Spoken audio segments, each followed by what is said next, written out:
that we are. It says when parliamentary time allows, specifically. Yes, so it doesn't say. I wonder if I might just make a brief comment about the work that we're doing with regulators on this topic. Can we say that? Because we've got some questions on that, and you'll absolutely have the chance to describe that. But let me hand over to my colleagues, starting with Chris Clarkson. Thank you, Chair. Secretary of State, you mentioned having to come back to the White Paper. When can we expect the government's response to the White Paper consultation? Yeah, so we will be doing that in the coming weeks. So it will be in the new year. And the magnitude of the summit and the information that we gathered in the summit and the conversations that we had really did help inform our response to that white paper, along with all the people that formally responded to the white paper as well. And we wanted to take our time to really get that right, because this is a monumental topic that we're talking about here, and we want to also push forward the conversation, and that's what you'll see when we come back to that. When we're saying new year, are we talking January, February, or is that more of an aspiration? No, it's not an aspiration. No, you will see it in the new year. I'm not going to give you a specific date. You know only too well, Chris, that times can alter with politics. But what I can assure you is we're talking the beginning of the new year. Yeah.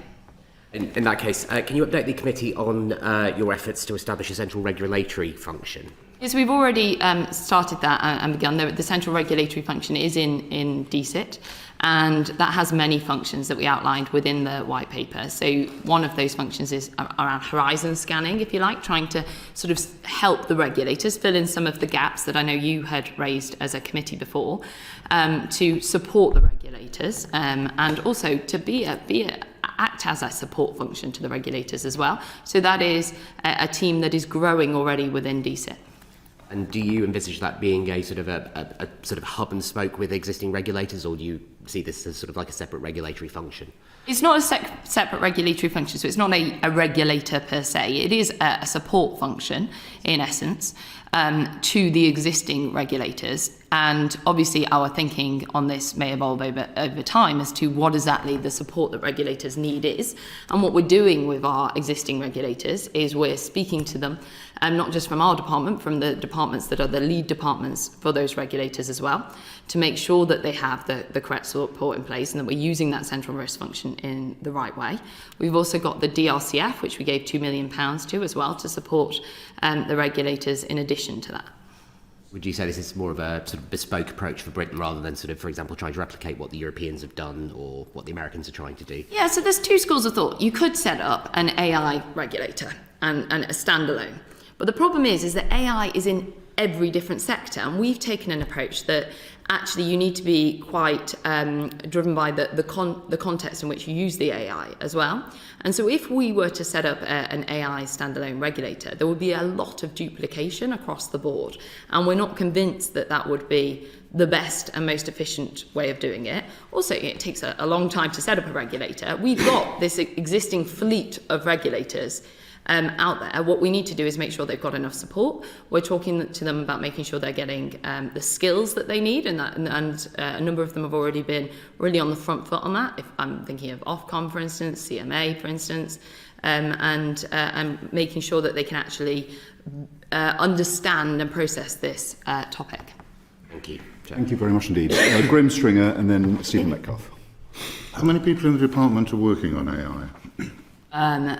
Well, it's expanding by the minute, so I'm going to turn to Sarah on that one. It's around 120 in dedicated AI teams, but then we have other teams across the department, for example, on online safety, who spend a significant amount of time on AI as well. As the Secretary of State said, it's an issue that affects everything. So I don't think I could give you a number for that, but we have around 120 people in teams completely dedicated to work on AI. Can you give me a number for the percentage of departmental resources that are dedicated to AI, even if it's not in terms of personnel? I think it's quite hard to define that precisely, but if you think in headcount, perhaps, I mean, we're a department of a little over 2,000 people. I've told you it's 120 people, so we're talking somewhere between 5 and 10%, depending on exactly where you define it, which I don't think is surprising given the quite fundamental nature of the technological change that we're currently undergoing. And also, I think you've got to remember that it is a foundational technology and does interlink with all the other technologies. So For instance, we just put out our engineering biology vision. Those two interlink quite a lot. We've got semiconductors, which is one of our 5 critical technologies. Again, there is a clear link. So we don't really see it as such defined silos. Have you begun a gap analysis of the existing regulators' powers, as we recommended in our last report on AI? So I think that speaks to what I was just talking about a moment ago, the fact that that is very much at the heart of the work of the central risk function, to be able to support those regulators. We're in regular contact with the regulators, as are the lead departments. This is something that we'll come back to in more detail in our response to the white paper, and we have got the DRCF as well. And will you be offering additional support to the regulators, given AI is bound to increase their workload? Yeah, I mean, that is what we're doing by regularly talking to those regulators and utilising the central risk support, which acts as a support function in essence. And I know that lead departments as well are particularly are working on this, as we are with them. You previously made a completely sensible point that if you set up one body for AI, then it would end up replicating what was happening elsewhere. But there are already forums for corporations, the Digital Regulation Corporation Forum. Do you think that should be expanded and given extra resources? Well, we've just recently given that £2 million to assist and to help with some of the issues that you're alluding to that could become issues. So I agree, they're performing a very useful function. Thank you. Thank you. Just on the Digital Regulation Corporation Forum, it's a self-selecting group of regulators that work together. And obviously, for the point that you've said, AI touches many more. What would be the process for considering who should be part of that in future? Is that for you or is it for them? As you say, I mean, it is self-selecting. But we will continue to look at these issues in the round. If we found that there were gaps with our regulators, then we would be open to thinking of other forums or support functions to be able to assist them. What we want to do is make sure that we have the regulation and the right mechanisms in place to be on the front foot on this agenda. And I think those conversations are already happening. It's not everything has to be in a kind of defined, forum and setup. So you'd have, for example, regulators who are involved in employment issues or regulators who are involved in education issues coming together to discuss how AI affects their area of work. Those aren't all kind of codified systems, and I don't think they necessarily need to be. In its interim report, the committee was broadly positive about the intention to work through existing regulators, but agreed with the government that there will be gaps there. That gap analysis that is being undertaken, do you expect that to be published as part of the response to the white paper? So we haven't done it as formally as you are identifying, but we are looking at this in general as we go along all the time. But we will be talking about this topic within our response to the white paper, yes. Should it not be done formally?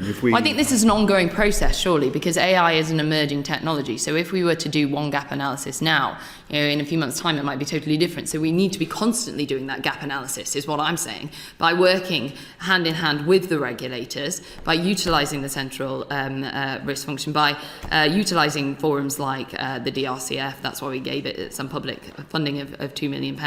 But we'll be constantly re-evaluating this. And there will be further information in the white paper. I don't want to sort of preempt everything today. And it is a systematic approach in the sense that we are going through all of the regulators systematically and asking the right questions about capabilities, powers, principles, and so on. I mean, given we all learn in government and learn lessons for how to do things. We've had the COVID pandemic and preparedness against an unexpected threat is one of the key reflections that we make on this. And when it comes to AI, we don't know precisely where the threat is going to come from. So systematic preparedness, it would seem to me, would be a good administrative principle. So, Ms. Mumby, you said it's systematic.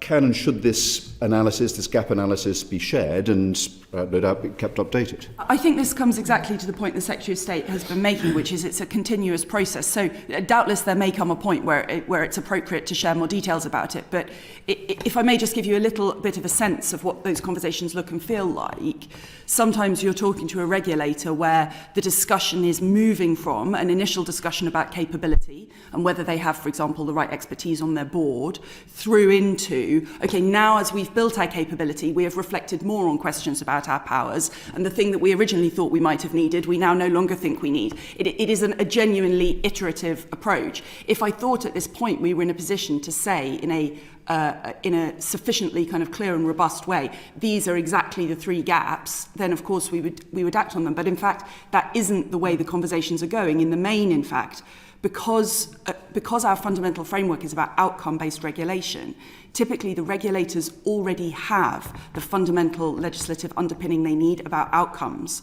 This is more about guidance, and for example, you already have obligations under data protection around fairness and non-discrimination. The question is now, how do you comply with those obligations in a more sophisticated data environment? That's a question for ICO guidance, not a question about ICO powers or enforcement levels or something like that. Thank you very much. Stephen Metcalfe and Rebecca Long-Bailey.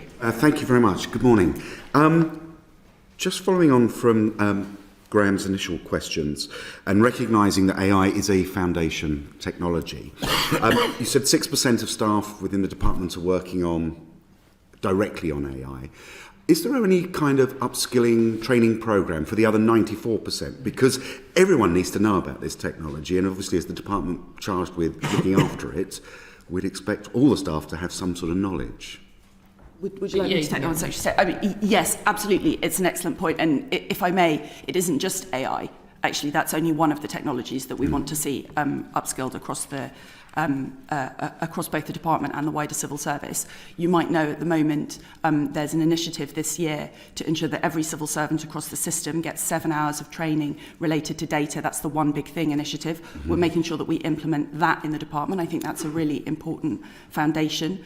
But we've also got a whole range of different levels of skill building, including apprenticeships, and those can be at postgraduate level for our staff on these issues. I also think, though, it's important to come back to what the Secretary of State said about bringing in truly cutting-edge expertise. I do think we need a balance where everybody is kind of sheep-dipped, but we also have some people who are who have a background from outside the service, who are really close to the cutting edge of this frontier technology. So I think that's one of the things that our department has done differently as well, because we really have brought on board a number of experts, including if you look at the task force that's now the Institute. And we've also started an expert exchange programme, and we're going to make sure that we're getting civil servants out into industry as well a lot more, so that you've got that two-way street and you're updating skills. And also, we don't just rely on our in-house expertise. If you look at the summit, for instance, we were really clear that we needed civil society there. We needed academics, we needed experts, we needed scientists. And we've taken the same approach across the board. So we've got an expert advisory panel to our task force that's now our institute, with people like Joshua Bengio, that's world leading, known as one of the godfathers of AI. We've got that same approach across all areas that we represent, because we want to be a department that is really listening and engaged. And these technologies are emerging so quickly that unless we have that approach, we wouldn't have that skill set that is really up to date. I think that's right. So, I mean, the approach that the UK government, the department, has taken, was that with reference to what other countries have been doing, or was that sort of a standalone, we'll just look at what we need? I mean, I'm particularly thinking about, and would be interested in your views on what the Americans have said, particularly, with the White House executive order back in November, and of course then the EU have published their AI Act. I'd like views on both of those, but also how you came to the decisions you have. So I think it's really important that we don't see this as just silos of each country doing their own thing. Every country will have a slightly different approach. That is expected. But we were very clear, and that's why we created the summit in the first place and convened the world, that actually AI doesn't respect geographical boundaries. There does need to be some synergy in our approaches, and we do need to collectively gain a better understanding of the risks, especially around frontier AI, because that presents the biggest risks as well as the biggest opportunities. And that's why we carved out that path of the summit. And there's going to be future summits, which have already been announced, the first one in the Republic of Korea and then the next one after that in France. And we got those agreements at the summit, like the Bletchley Declaration. Now, when it comes to the domestic policies that countries have taken on board, I actually see them as complementary. So it's no coincidence that the White House published their executive order on the same week as the summit. It's because we're, to quote their team, we're working in lockstep together.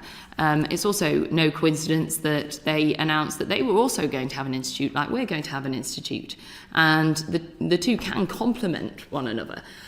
We are slightly different in our approach to the EU, and we've made no secret of that, because we want to be fostering innovation. We want to be the home of jobs in AI, and we already are the third market for AI. We want to retain that and do even better, but of course we want to do it in a safe way as well. Excellent, thank you. I should have made a declaration earlier. I co-chair the all-party group for AI, so it's something I've had an interest in for the last sort of 7 years, so just put that on the record.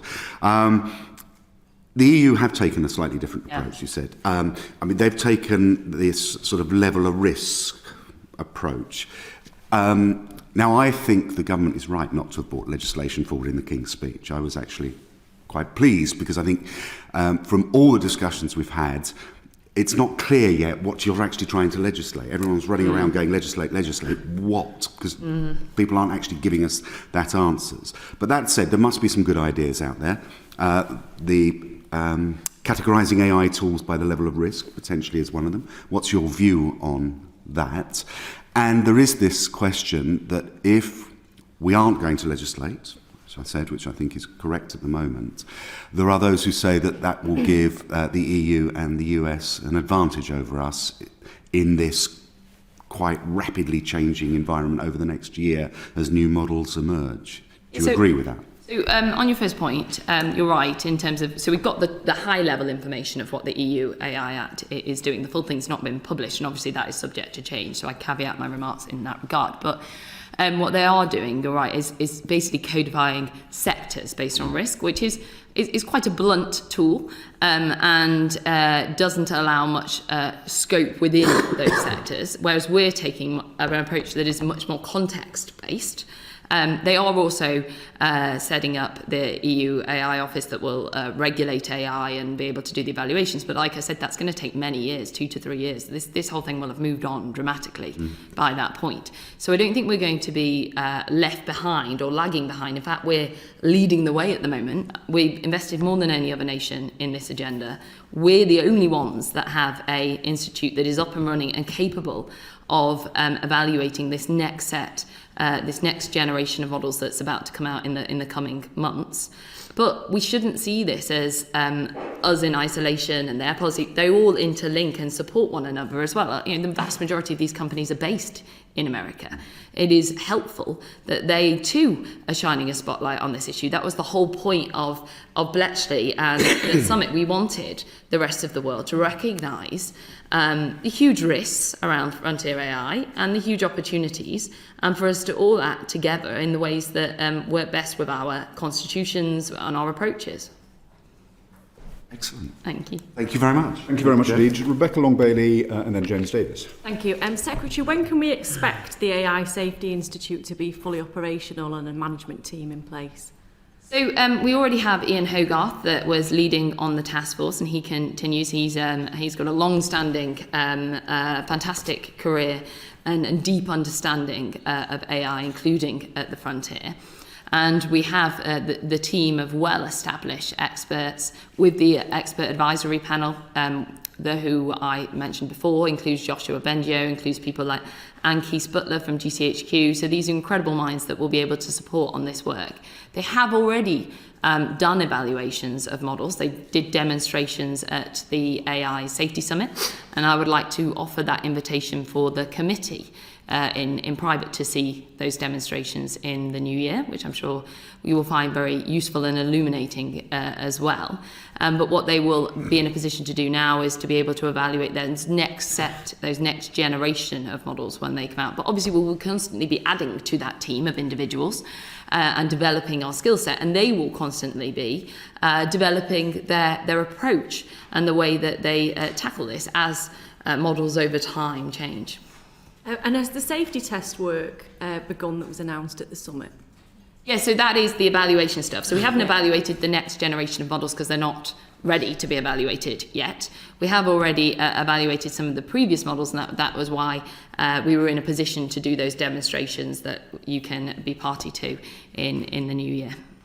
And in relation to the leadership team, can you describe what mitigations have been put in place to address potential conflicts of interest? So, for example, you mentioned Ian Hogarth and maybe other members of the Institute who were conflicted also. Yeah, I'll bring Sarah in a minute, but what I would say on this is that if you really like, this is the cutting edge of AI. So this is the existing highly capable models, or those that are about to come out.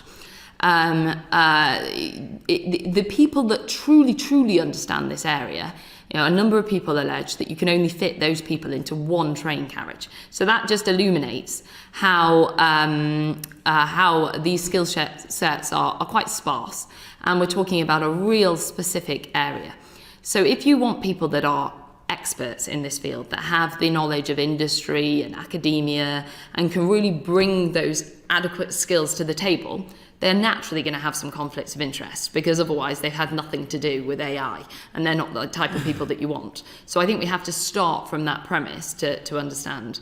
But absolutely, we need all of that to be cleared now. Happy to talk about the process in a little bit more detail. We've taken this exceptionally seriously for the reasons that the Secretary of State outlines. Having a robust conflicts process is necessary to get the right talent in, while of course protecting the public. So somebody like Ian, for example, would inevitably have a wide range of holdings in companies. And our principle is that, first of all, we begin by defining the scope of the task force. And Ian, as is on public record, has agreed to divest all of his holdings that relate to that scope. I should say, by the way, that is a significant personal cost to Ian.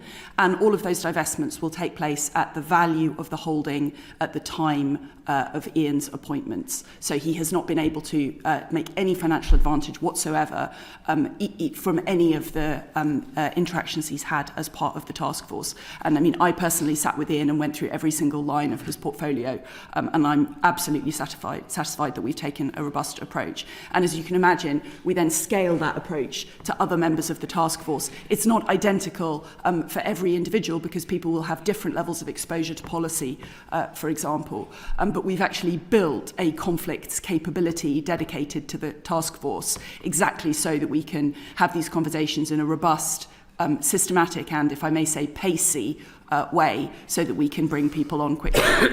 And will the department be publishing a declaration of outside interests for any of the leadership team?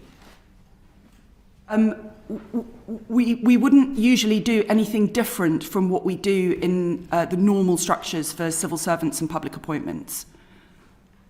So there wouldn't be any documentary evidence, shall we say, of all of the divestments that you've just explained? It may be that at the point at which those divestments are complete, we provide further details, but it's not usual to provide an ongoing update on individual shareholdings of members of our team, not least because if we did, that would actually be market moving in some of these cases. If you have large holdings in individual privately held companies, I don't think it would be appropriate to give kind of running updates on where those things stand. Okay, so we just have to take your word for it that there's no conflict of interest then? Well, that is ultimately how the conflicts of interest process in government usually works. Okay. Thank you. Thank you, Rebecca. I think it's fair to observe that Ian Hogarth is unpaid for his role right. in this, is it not? James Davis and then Graham Stringer. Thank you, Chair. Returning to the AI white paper and the government's response to the consultation exercise, do you expect that the AI Safety Institute will have a role in that? So they are a part of the department, and they certainly support, as other civil servants and officials do. And there are sections of that response, without me sort of detailing exactly what's in it before it's published, that relate to the institute, in which they will have fed in to. Okay. Thank you very much. And in terms of the institute, do you expect its remit to expand over time? Question to either or both of you, really. What we've said it's basically got 3 core functions. First of all, to evaluate, and we've spoken at length about that, and that is really important. And then secondly, around research, to make sure that we can stay at the top of the pack in terms of understanding the risks. And then also about information exchange, to be able to support other countries. As I said before, this is very much about internationally us working together, which was at the heart of the summit. But I do think that we will constantly have to evaluate the work of the Institute and what else it should or shouldn't be doing. And again, that speaks to the heart of what our approach here is, to be very agile. This is an emerging technology. It's emerging quicker than any technology we've ever seen. Therefore, we need to make sure that our systems and processes can keep pace with that and respond to those changes where needed. Thank you. Now, at the autumn statement, there was further funding for the UK AI research resource, and I wondered if you could update the committee on preparations relating to that, and when you might expect the first research projects to get underway. Yeah, so this is basically our compute capacity, and there's several lines of funding of what we've secured. So one of those is the AI research resource that we'd already funded, and that's going to be based in Bristol, and that will come on stream in about summer next year. And we're just working out the details of how that would be accessed. And we're talking about increasing our compute capacity by at least 10 to 100. So it will be game changing. There's also going to be a facility that will come on stream within a few weeks, and that will be in Cambridge. And then we have our exascale programme, which is 900 million, and that is going to be based in Edinburgh. And what we announced at the autumn statement was additional money on top of all of that to really turbocharge our compute capacity. And we'll keep coming back to this, and it's important that we have the compute capacity to be leading the way on this. And also, you will have seen that Microsoft have just announced a sizable investment here in the UK, which again helps support our compute capacity as well. So in terms of that supercomputer capacity, how will we stay up to date with technological advances? So compute capacity is just one aspect of AI. One of the studies that I've read have said, Ben Buchanan describes it as the AI quartet, of which one factor is compute. One factor is also algorithms, one is data, and one is skills. And we're trying to make sure that we are investing in all of those, including in skills, where we've invested 290 million since 2014. But we're not going to miss a trick, if you like, and that's why we're also making sure that we are investing in compute, but we're also doing that not just with taxpayers' money, but working with private industry as well. Okay. And final question from me for now. Should the investment in compute be viewed as a precursor to the UK establishing a sovereign large language model? No, I think that investing in compute gives us more flexibility and capacity, but our priority needs to be in making sure that we are deploying AI appropriately throughout our public services, so that the general public is actually seizing the benefits of this. That's the whole point as to why we need to grip the risks, because this is transformative, and it already is in our NHS, for instance. Just a few weeks ago I saw surgeons use research into how surgeons can utilise AI to perform more knee surgeries in a day, which will help cut waiting lists. We already know that it is utilised in hospitals to detect strokes, to detect heart disease, to prevent strokes. So this technology is already in our public services, what we're talking about is being able to intensify and amplify that and make sure that we get the benefits to the public. We've just set up the Cabinet Office with Number 10 and accelerator incubator unit that will be looking at this very question. They've been hiring additional people to be able to facilitate that. We will be supporting with that, with our expertise that we have gathered in this area. Thank you, James. Can I just ask what the purpose of this publicly provided compute capacity is?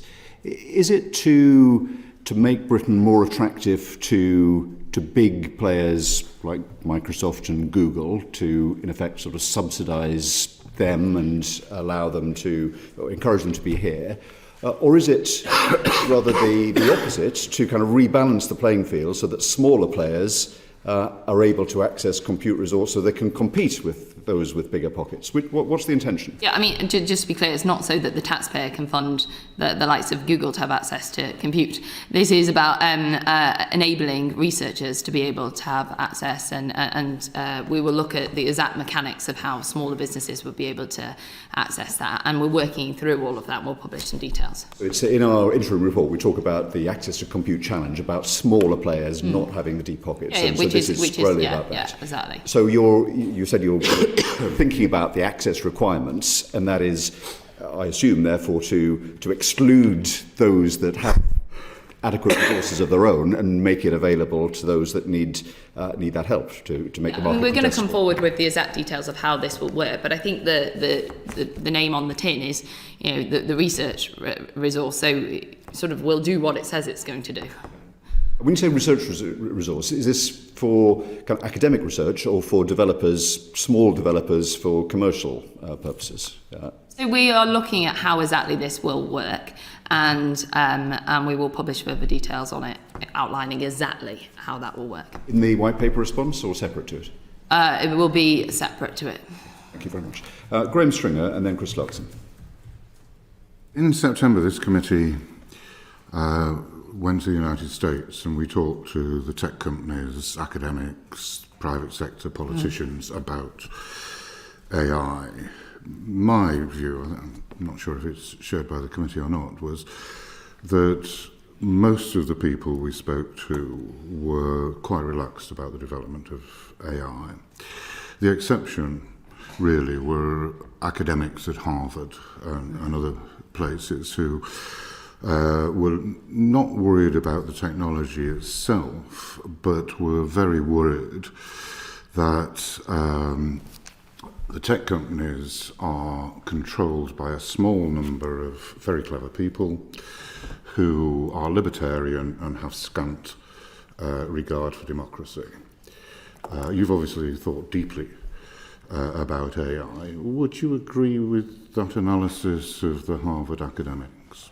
No, absolutely not. So I regularly meet with the leading AI companies and their leadership teams. And actually, they have been very uneasy at the current situation. And you could describe it as a democratic deficit. You could describe it as them marking their own homework. And the proof is in the pudding with the fact that they voluntarily signed up to that landmark agreement at Bletchley Park to allow for pre-deployment testing. The fact that when I asked them to publish their safety policies, they did, which was the first instance of pure transparency. And in addition, we keep working with them because we want to make sure that not only is the government taking action in this space, or the EU or the US, but that they are continually raising the bar on their safety policies. That's why I've called for them all to adopt as a minimum something called responsible capability scaling. But your characterisation is not the characterisation that I have seen. It wasn't my characterisation. Or your second-hand characterisation there. I mean, I was in America after you a few weeks ago, and I was speaking to academics in Stanford, and that wasn't their interpretation. Thank you.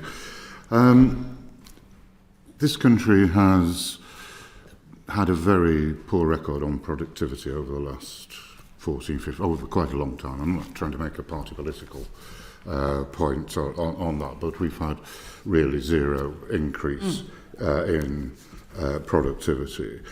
Your department is contributing to the public sector productivity programme led from the Treasury. When do you expect that to deliver? When will we see the impact in increased productivity? I'll bring Sarah in here on this one. I think it's probably going to vary because there are a whole series of different initiatives across government working on the topic of how you use AI to improve public sector productivity, some of which have been established for some time actually and predate much of the discussion that we're having here, some of which will be in their early stages and will take longer to come through. So I don't think it's possible to give a single answer to that. I mean, I think our colleagues who are responsible for digital and data implementation across government, and of course AI is just sort of the next phase of that ongoing work, would say there have already been significant productivity improvements from those efforts in particular areas, and we're likely to see that continue. It's going to be one of the absolutely core planks of that productivity review, as you rightly say. And looking away from AI, of course, we are on track to meet our commitment to be investing record levels of research and development funding, so over £20 billion a year by next year, which we know is a key driver to increasing productivity. I've been in politics long enough to have seen word processors introduced into offices that were going to massively increase productivity. You now walk through any factory, business, office, and there are probably 2 or 3 computers at people's elbow. Yet we do not see any increase in productivity in the national stats. You can see an increase in productivity in one particular industry, and you've outlined how AI can improve productivity in medicine. No disagreement there. But we never seem to see it come out in the final GDP productivity figures. Why will AI be different from this huge increase in computing power we've seen throughout the economy, which hasn't effectively changed productivity? Well, I think because this technology will be truly transformative, and the opportunities that it is presenting are arguably bigger than we've ever experienced before. So if you just look at the scale of the change, so 4 years ago, large language models could barely string a coherent sentence together. Now they can pass the bar exam, they can pass medical exams, and who knows what the next set of models are going to be able to do. So that just highlights how they really will be able to turbocharge everything that we do. But the key will be making sure that we're securing adoption throughout not just the private sector, but our public services that we spoke about before, and that we're using this in the right way so that it does increase our productivity and our efficiency. Thank you. Thank you, Graham. Just to pick up one of the questions that Graham put to you, he relayed a characterisation that a lot of the players in this space are concentrating on the tech, have not much interest in public policy, take a rather sort of libertarian approach, and you rejected that as being not in your experience. And you said, to the contrary, some of the leading players are very keen to engage with public policy and voluntary commitments. Well, I guess in the words of Mandy Rice Davis, they would say that, wouldn't they? In the sense that if you're a large player and you've made some advances in competition law, which Ms. Munby had responsibility for in a previous incarnation, blocking the path for others to follow you is something that incumbents tend to do. Are you alive to that risk? Yeah, so first of all, we don't just engage with those that are leading at the frontier, and that's evident from the approach that we took in the summit, where we had businesses that were represented from 5 employees up to thousands. We also had civil society experts from across the world at that summit as well. And I think it's really important that when we're developing our policies, we're listening to that cross-section of views. Now, that is a concern that was originally presented to me quite early on when I took the role. And I worked hard to engage with that cross-section of individuals and make it really clear that we weren't pulling up the drawbridge and stopping everybody else from getting to that same level. What we were talking about is actually what safety mechanisms and policies and mitigations do we need at the very frontier, not to stop everybody from getting there, but things that the companies need to do more of, like responsible capability scaling, access and transparency to enable us to do the evaluations, also ensuring that we have a better understanding of the risks, that we can keep updating our mitigation policies, etc., and working with those companies. So I think we definitely should be really clear that it's not about pulling up the drawbridge and stopping innovation. It's the opposite. In fact, our whole policy in this country is based on pro-innovation, supporting industry and supporting job creation. Accepting that is absolutely the intention. You described... And the policy. And the policy. In developing that policy, and it's under development, as you were saying, you described the number of people you have in the department. Do you have any concerns, and what can you do about the fact that inevitably the largest players have many times more people working to influence you than you have to respond to them, and many times more than the smallest players? How do you deal with that imbalance? So a number of ways. First of all, we've brought some members of civil society into the department as well. It's not just industry that we've brought in. We've also brought in people that are from those smaller businesses, and we engage regularly with them, and we use them as sounding boards, etc., and stakeholder engagement. And we make sure that as ministers, we are responsible in terms of the time that we dedicate across that sort of whole AI ecosystem, and the same with officials as well.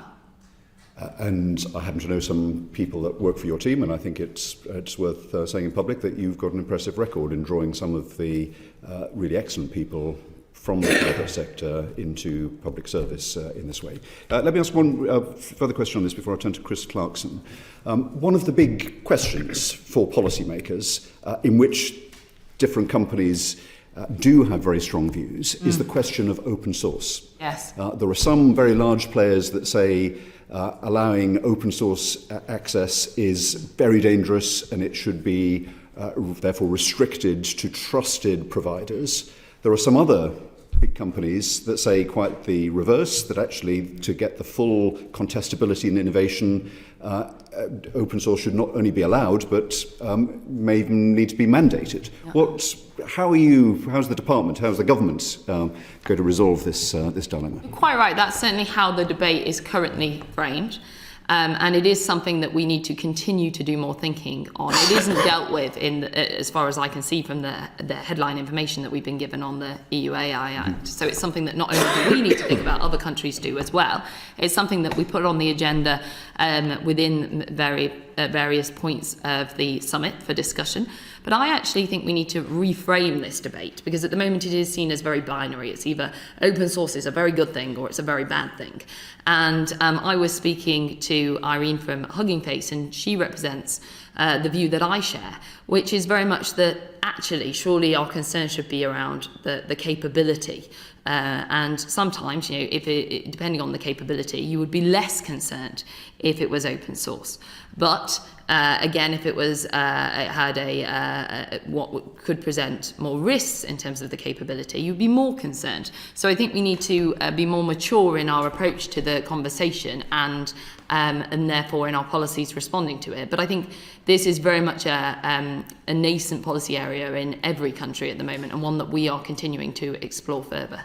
But insofar as Britain's having a distinctive take on this, and I think it's fair to describe the tenor of your evidence to this committee and your statements in public, that it is pro-innovation, it would be reasonable to infer that open source is more likely to be encouraging of innovation than something that is very restrictive. Is that a reasonable Yes, reflection? we're not, as a government, anti-open source. And we recognise the huge benefits that it can bring, not just in innovation, but also in terms of equality when it comes to AI, which is another concern, and the concentration of power.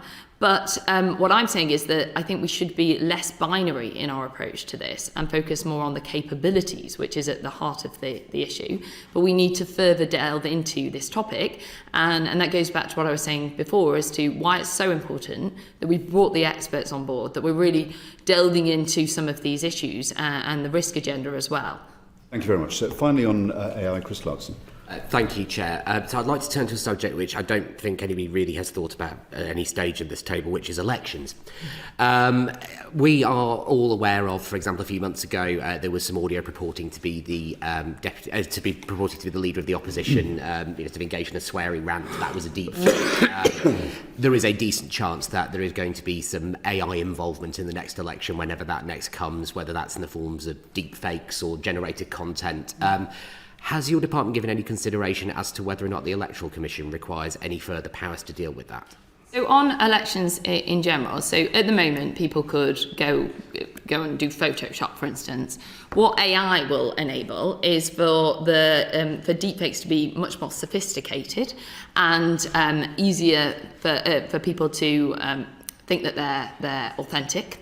And also easier for people to do them in their home, basically, without requiring really expensive software, potentially. So it amplifies an existing risk. It's not an entirely new risk. And this is something that we have been concerned about, obviously, as we approach an election, as is every other country. That's why I personally made sure it was on the agenda at the summit, and that we spoke about it with our allies as well, who equally are facing elections too. And we will continue to work with them on our approach and our learning in this area. We're also working very closely with the leading tech companies too, because whilst tech is presenting some of the problems here, it also presents some of the solutions. So there's things like watermarking, there's also technology that can detect if it is AI generated or not. Now there's debates over whether they will be robust enough or whether they can be jailbreaked. But if you put that aside, they potentially are some of the solutions. Then we're also in talks with social media companies as well as to what can we get in terms of agreements for when an election is called. And the core of this work is actually being led by the Security Minister in the Defending Democracy Task Force. And he will be further examining our current regulations and legislations in relation to the Election Commission, who do have a great deal of power already in this space, but that is certainly a topic that he will be leading on. So is DSIT actively involved in the Defending Democracy Task Force? We have a seat at the table. And do you feel that you are getting adequate input into that in terms of your remit? Yeah, so not only do we have a seat at the table, but I regularly meet with the Security Minister because there's a lot in our agendas that cross over if we're looking at especially social media and other topics. So regularly have stock takes and I think I've got one next week. So going back to the piece about regulation that we discussed earlier, so what other organisations do you think are going to have to play a role in ensuring that there is a robust way of monitoring where AI is used in electoral campaigning? I mean, obviously you have that convening power as a department. You're looking at how we're going to regulate this, and I think the general direction of travel is that will enable existing regulators. Do you think, A, that you have the adequate bandwidth to ensure that they have the ability to do this, i.e. fill the knowledge gaps, or do you think this is going to be something that's going to require a certain level of industry input as well?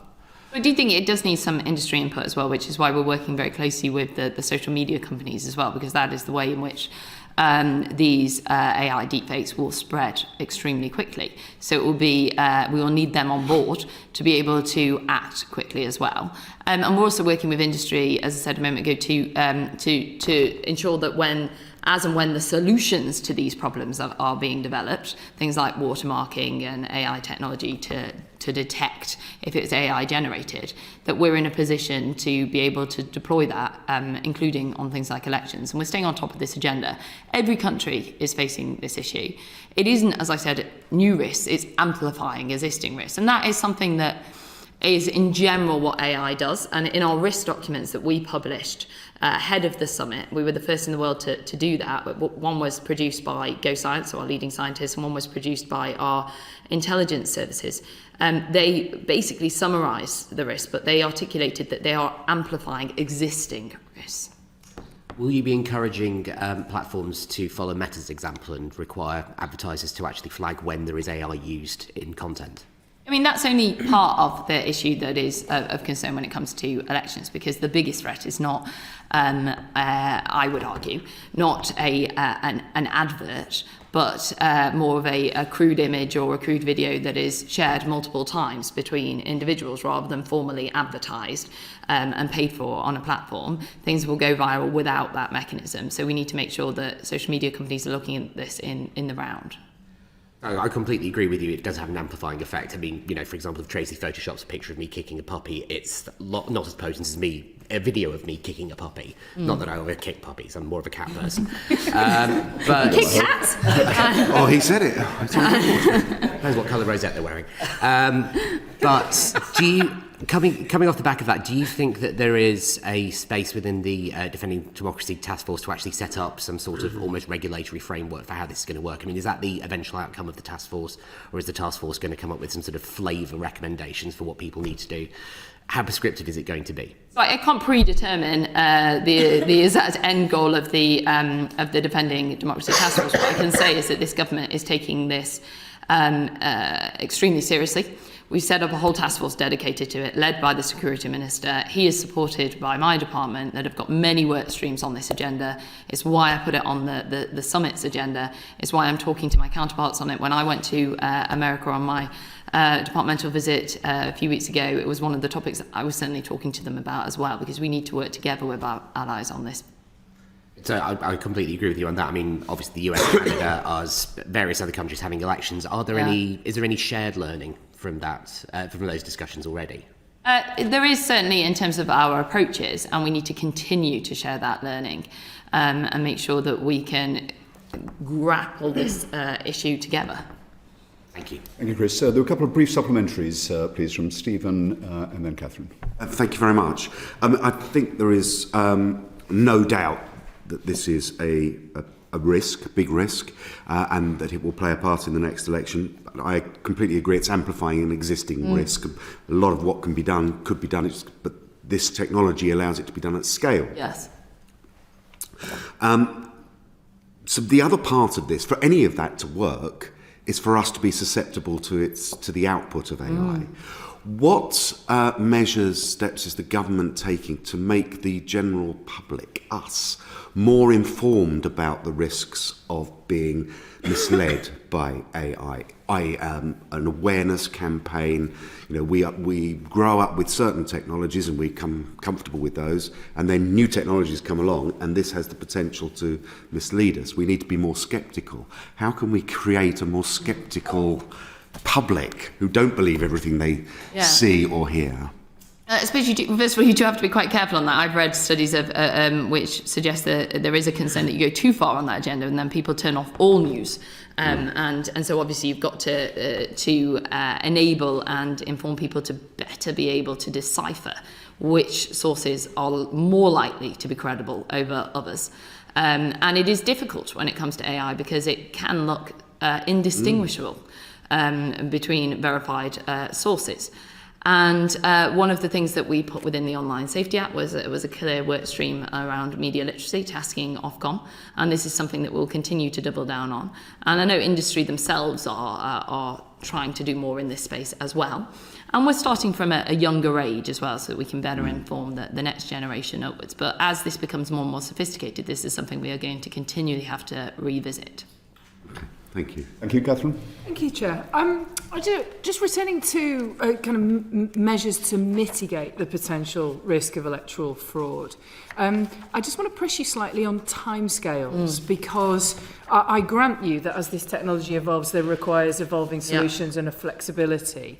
But we have got, for example, local elections coming up in May, and there's some quite big elections across the country. And it strikes me that that's an opportunity to maybe test some mitigations before any general election would be called. So can you perhaps just update us on, what's going to happen when? Because the worst case scenario would be we've got some really great solutions, but they're implemented 2 months after the next general election when Keir Starmer's been caught kicking a puppy, or do you see what I mean? That won't be very nice. Why is your guys' obsessions with kicking? No, but no, I know what you mean. There's a genuine fear that British democracy is going to get subsumed by some of our enemies that seek to undermine us. You just look at some of the fake news that's knocking around about the Gaza conflict at the moment.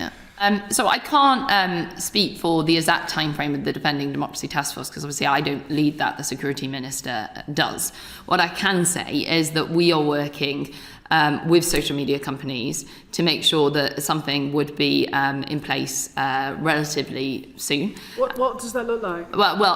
We understand. I'm fully aware of the timeframes that we're working to in this country, and the potential risks here as well.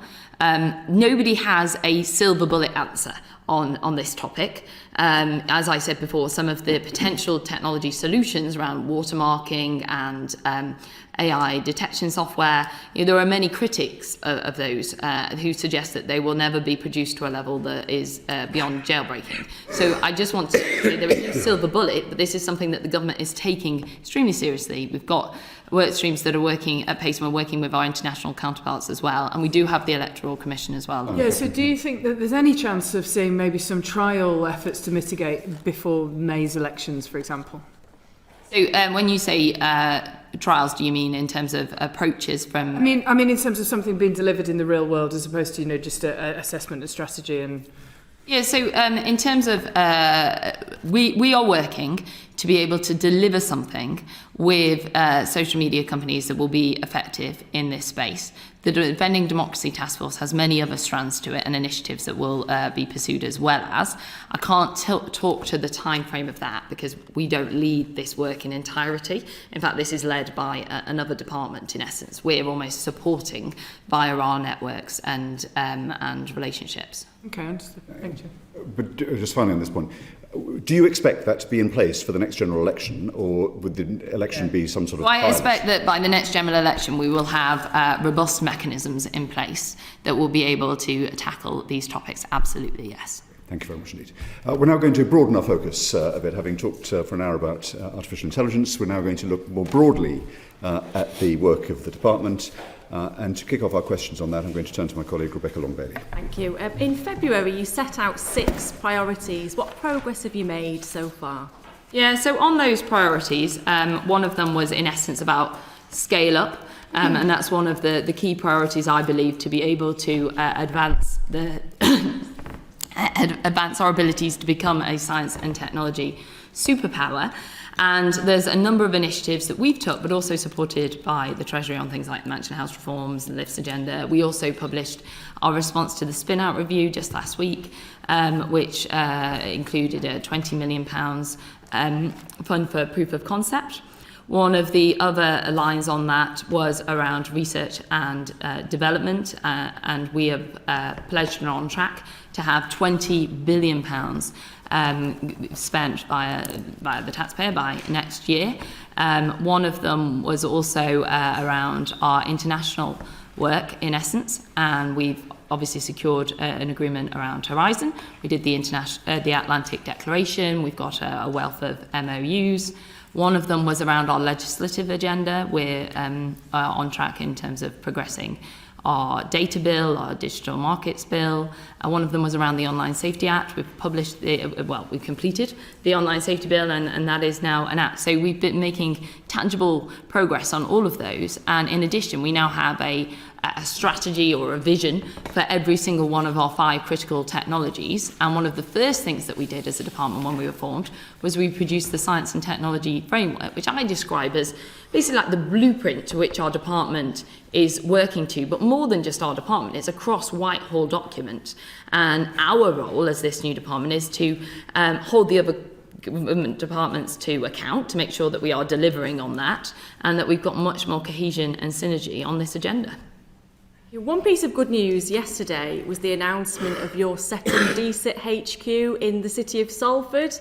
And there's 2, if I might be indulgent on this point, Chair. So there's 2 points on this that I'd like to address. So firstly, I note that your own personal tweet on this mentioned that the HQ was actually going to be in Salford, but a lot of the marketing information and videos that were sent out by the department referred to it as being in Manchester. I believe technically Salford is in Greater Manchester. It's in Greater Manchester. Yeah. It's not in Manchester. It's still Greater Manchester. There was a video yesterday. This committee has many Northwestern MPs for whom these matters are very... I think I'm all right to talk on it. I am from the Northwest. My dad's from Manchester, so I think I've got a bit of legitimacy here. Order.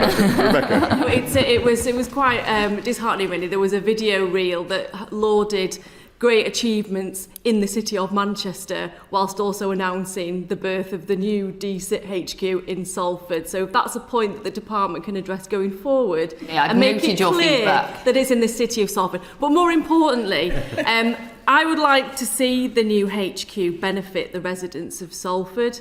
What action are you going to take specifically to ensure that employment opportunities are awarded to people from Salford in the new department? Well, they will have complete access to. We want to make sure that we are. The reason why we're setting up departments across the country and making sure that we have lots of hubs is so that we can open up those opportunities in our civil service. It isn't just concentrated on London or the South East. And with that in mind, we want to make sure that local people are having access to those jobs. Do you want to say anything else? Yeah, I mean, as you can imagine, we've got a lot of passionate Salfordians, if that's the appropriate alternative to Mancunians, in the office.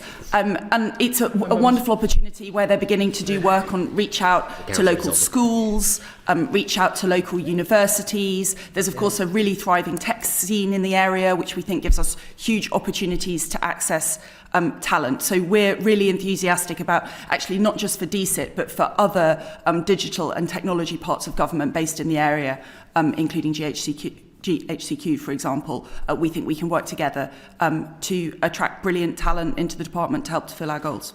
Thank you, that's very encouraging. And I offer my own services and also the services of Salford City Council in working with you on that basis to ensure that we've got a detailed strategy for outreach in Salford. Absolutely, thank you. But back onto the wider department priorities themselves. In the main estimates for 23 to 24, the administration costs for the department as a whole have been reduced by 12.5%, with some larger reductions of 20% in core areas such as staff costs.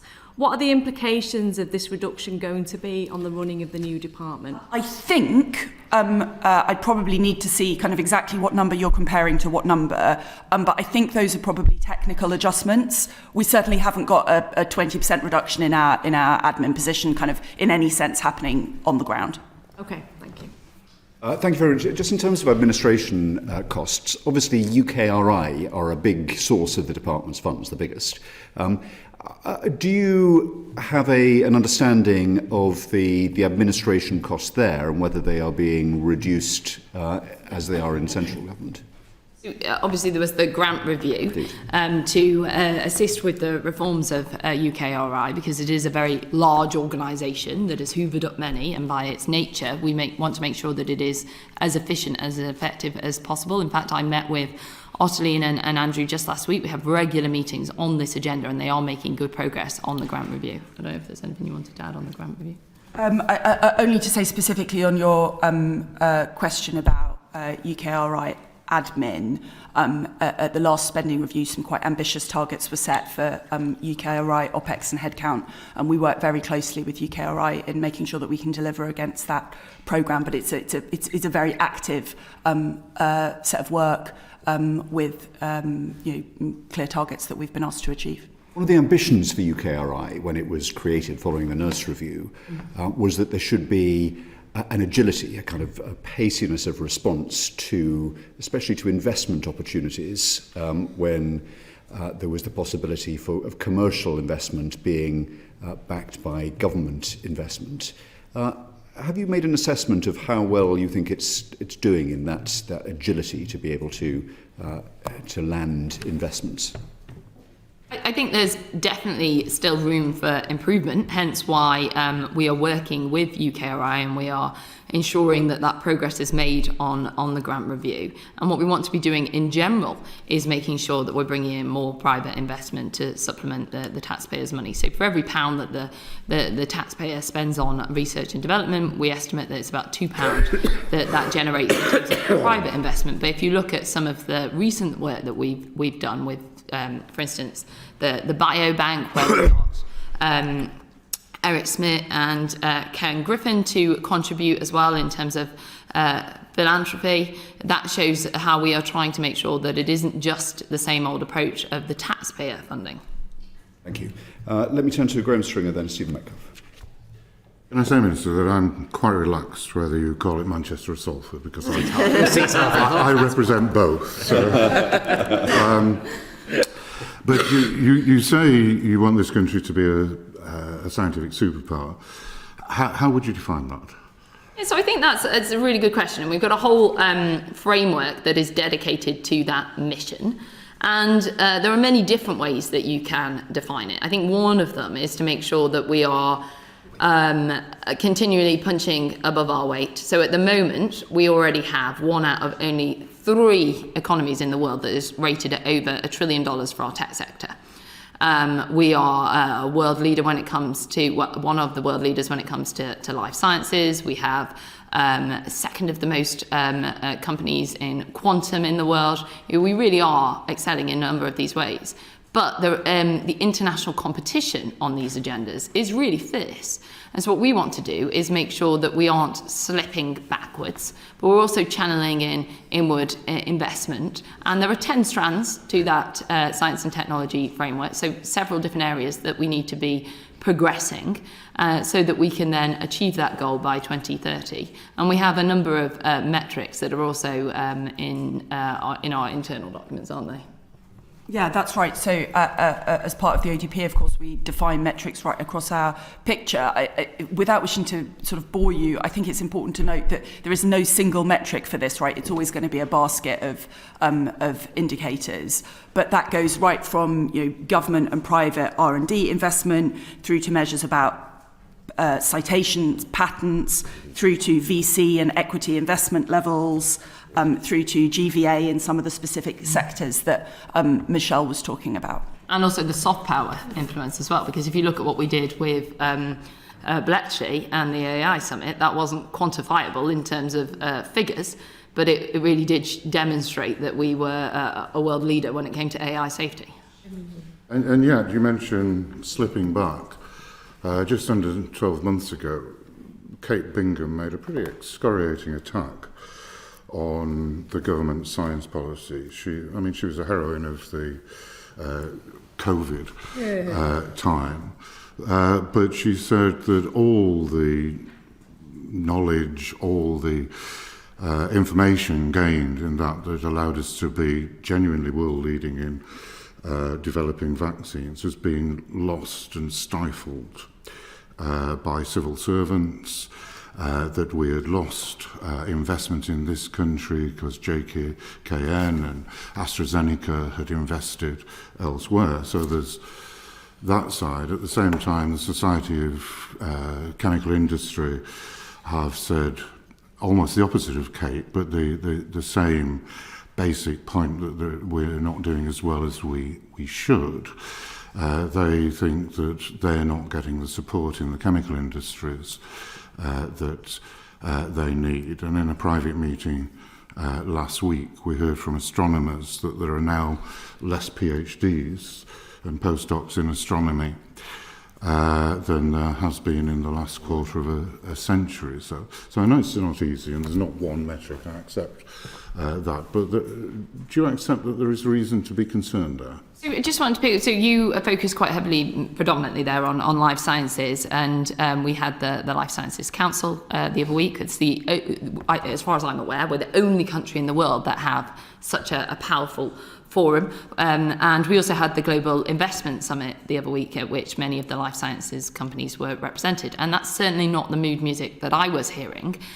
Equally, I had a roundtable conversation with a number of them the other day too, and what they were saying to me is that there were some issues, and the government has listened and acted. So if you look at the fact that we did the O'Shaughnessy review into clinical trials, we published our response in line with the autumn statement. We have secured the VPAG deal as well, which was providing a lot of uncertainty for a while as well.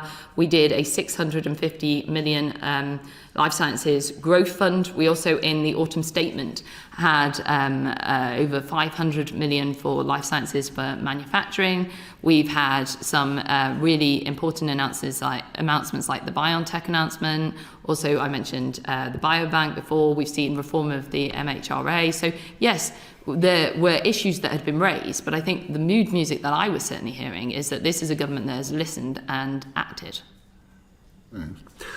One of the benefits of leaving the European Union was that we were no longer constrained by some of their regulations.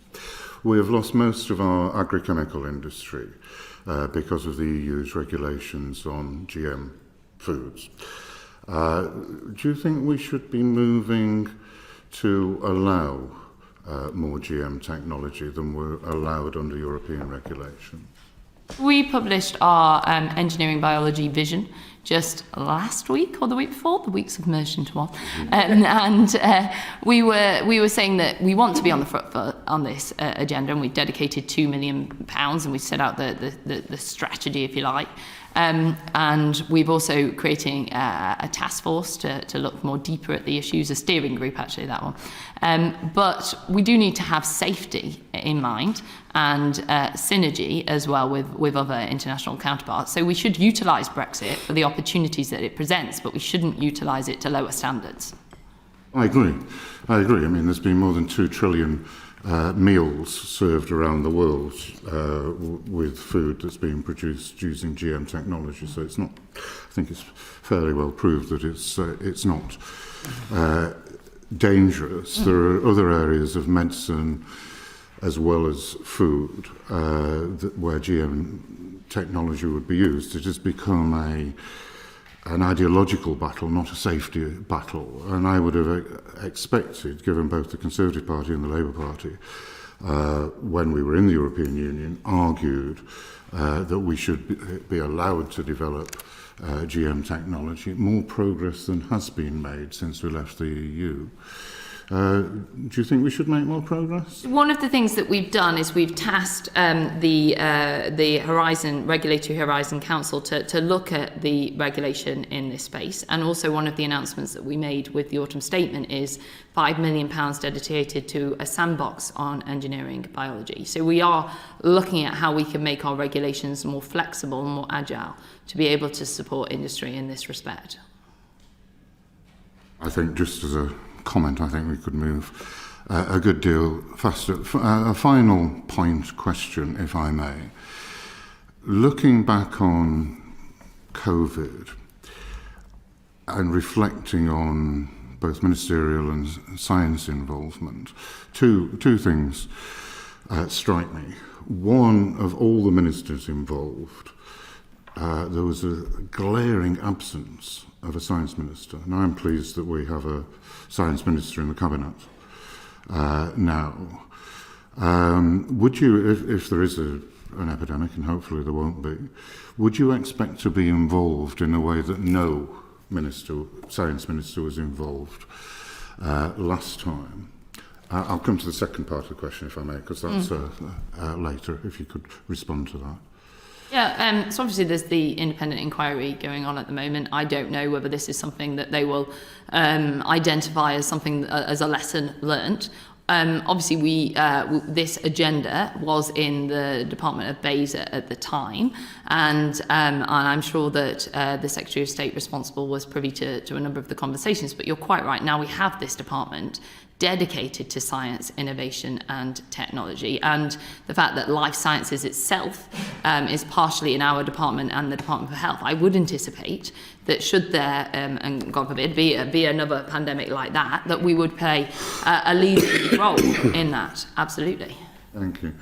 The other thing, you may not remember, but at the end of the last Labour government, Alan Johnson, the Home Secretary, had a huge bust-up with his scientific advisor about the regrading of cannabis, where it would be. The advisor suggested the restriction should be lowered to a lower category. And Alan Johnson said, no, I'm a politician. No. At the end of that discussion and debate, it was agreed that scientific advice should be published separately and independently. And obviously, at the end of the day, ministers, politicians have to take the decisions because we're elected. During COVID, and I don't think we need the end of the inquiry to debate or discuss this, it was quite clear that the scientists were not giving their independent thoughts in public. They were coming out with a line at that time. Do you think that was a mistake? I wasn't in those departments at the time. I was in the Department of Education, so I can't speak to what was or wasn't happening. And also there is an independent inquiry looking at all of these topics. Yes, but we all saw what happened. I mean, it's common information. You only have to pick up a newspaper now, and you've got scientists saying, well, I thought this, and he thought that, and she thought the other. We're always going to get scientific do you not disagreement. think we, as politicians, and not to mention the public, should have been privy to those independent scientific views rather than coming up with one view when science in the area of biology and medicine, it's not like astronomy or physics, which can be very precise. There are often different interpretations of the science. Do you not think we should have been privy to that debate? Well, obviously we do have a chief scientific advisor, and they sit within my department, Angela McLean, who will obviously lead in terms of the thinking on the scientific agenda. I do really think it is important that I don't speculate too much on these topics, because there is an independent inquiry into lessons that could have been learnt from COVID, and I wasn't within those departments to have seen firsthand what was and wasn't happening, to be able to speak from a knowledge point of view on this. Thank you. Thank you. Just relating to some of the questions that Graham asked you about life sciences.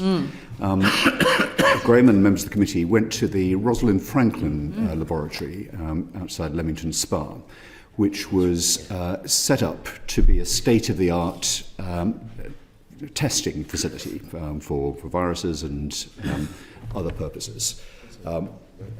Operating at great scale and had been in receipt of over £1 billion of taxpayers' funding to set it up and to establish it. It was run by Dame Anna Dominishak, a very distinguished, one of our most distinguished scientists. It's popped up for sale on Rightmove, which is a matter of astonishment to members of the committee and members of the science community, for whom this type of technical space is at a premium if we're to avoid the decline that Graham described. Are you aware of this, and have you given any consideration to stepping in to prevent this fire sale? So we are regularly working with the sector and hearing concerns, and if there are issues, then we will consider where we should and shouldn't support. Ms. Mumby? I don't have any further details on the Rosalind Franklin specifically. Obviously, very happy to come back with more detail on that one. It sounds like a really specific point that is definitely worth us taking a look at. Well, your Department for Science, Innovation and Technology, this is the country's flagship testing facility that was established partly, it has to be said, to avoid some of the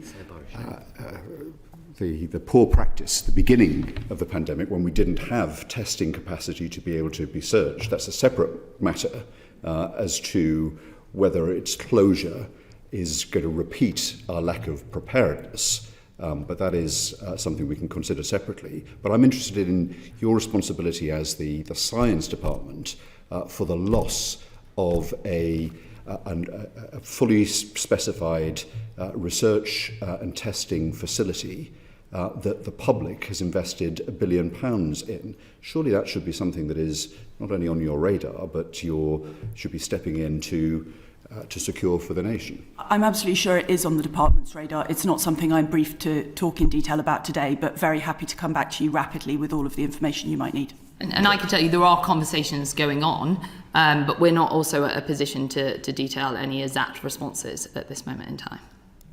Do you happen to know whether it's funded from... It's on Rightmove at the moment. It's open to anyone interested in speculative property acquisition to buy, which doesn't seem to be a very satisfactory thing for an institution of our science base.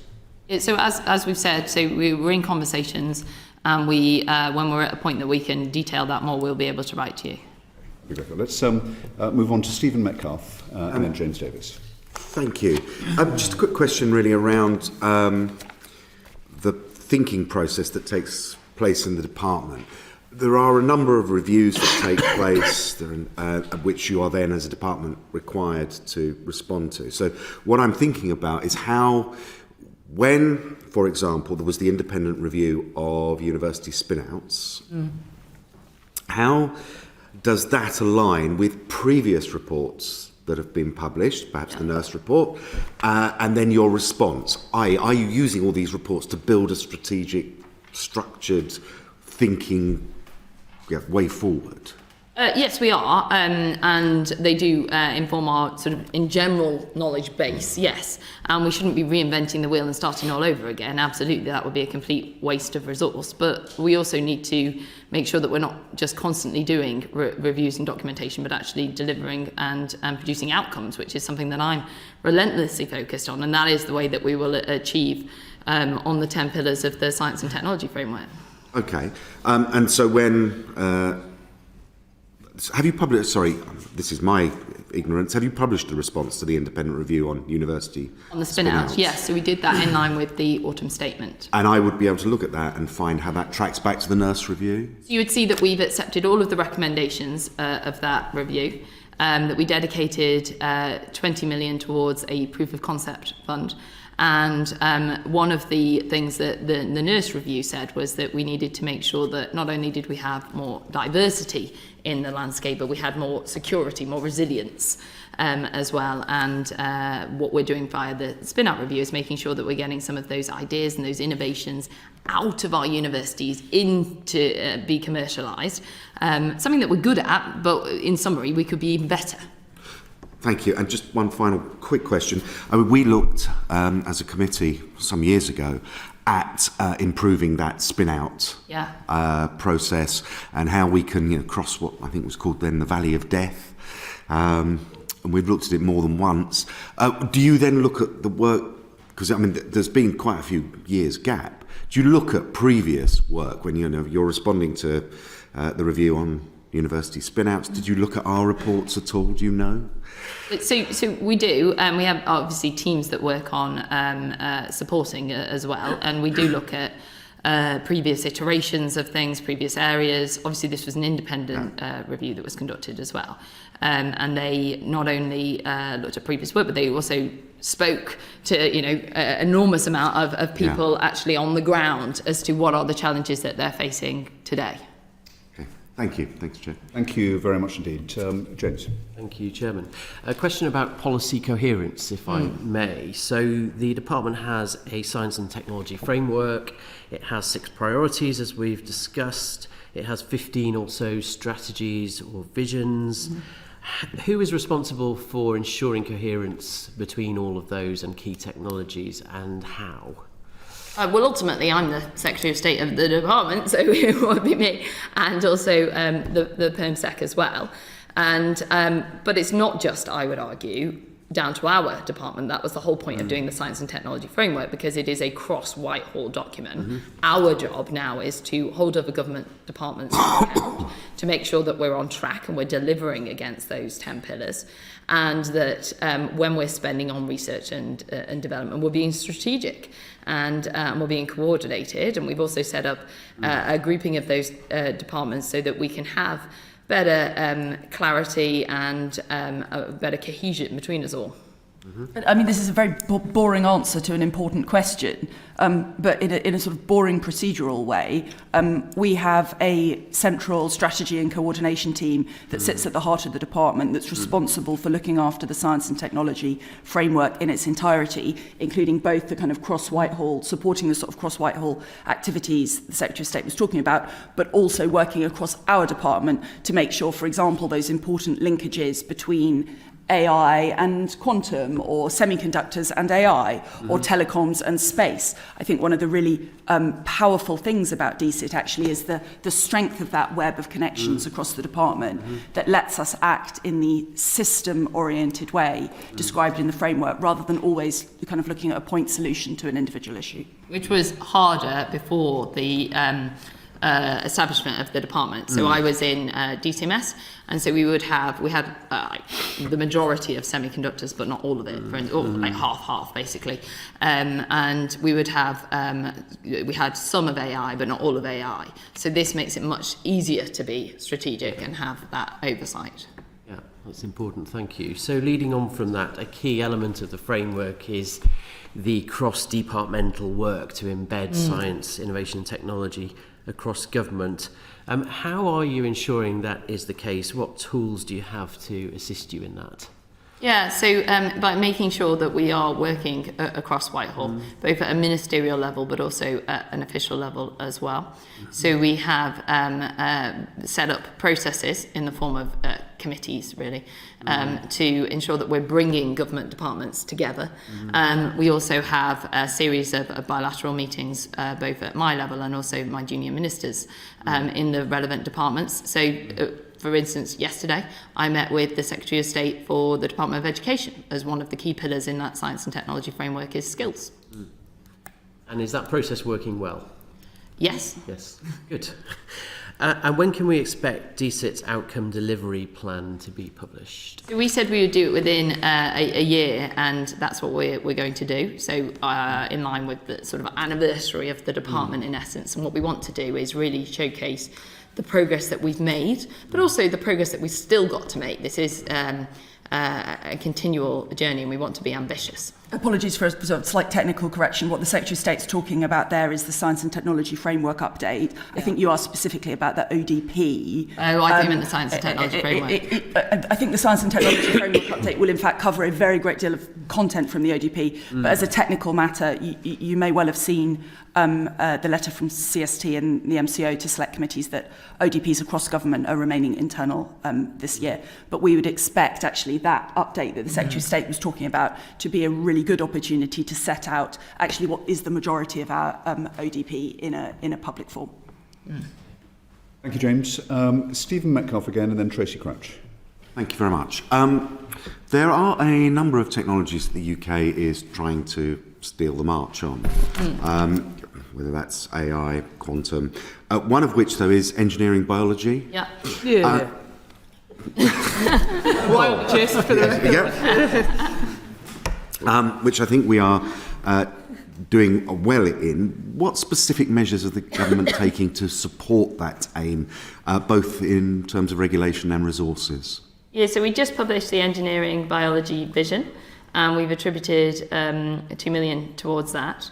It is one of our 5 critical technologies, and it is a key focus of our activity and energy, and we do believe that it is one of the areas that will really help power the growth of our economy. And as you say, we want to remain in our position of leadership on this agenda. One of the things that we've identified is making sure, and this goes across the whole department, that we utilise regulation as a tool for innovation. And that's why at the autumn statement we announced 5 million for a regulatory sandbox, and also why we have tasked the Regulatory Horizon Council with doing a review. I think I might have said 2 million, meant 2 billion on engineering biology. You said 2 million? Yeah, I meant billion. 2 billion? 2 billion and 5 million for the sandbox. That's right.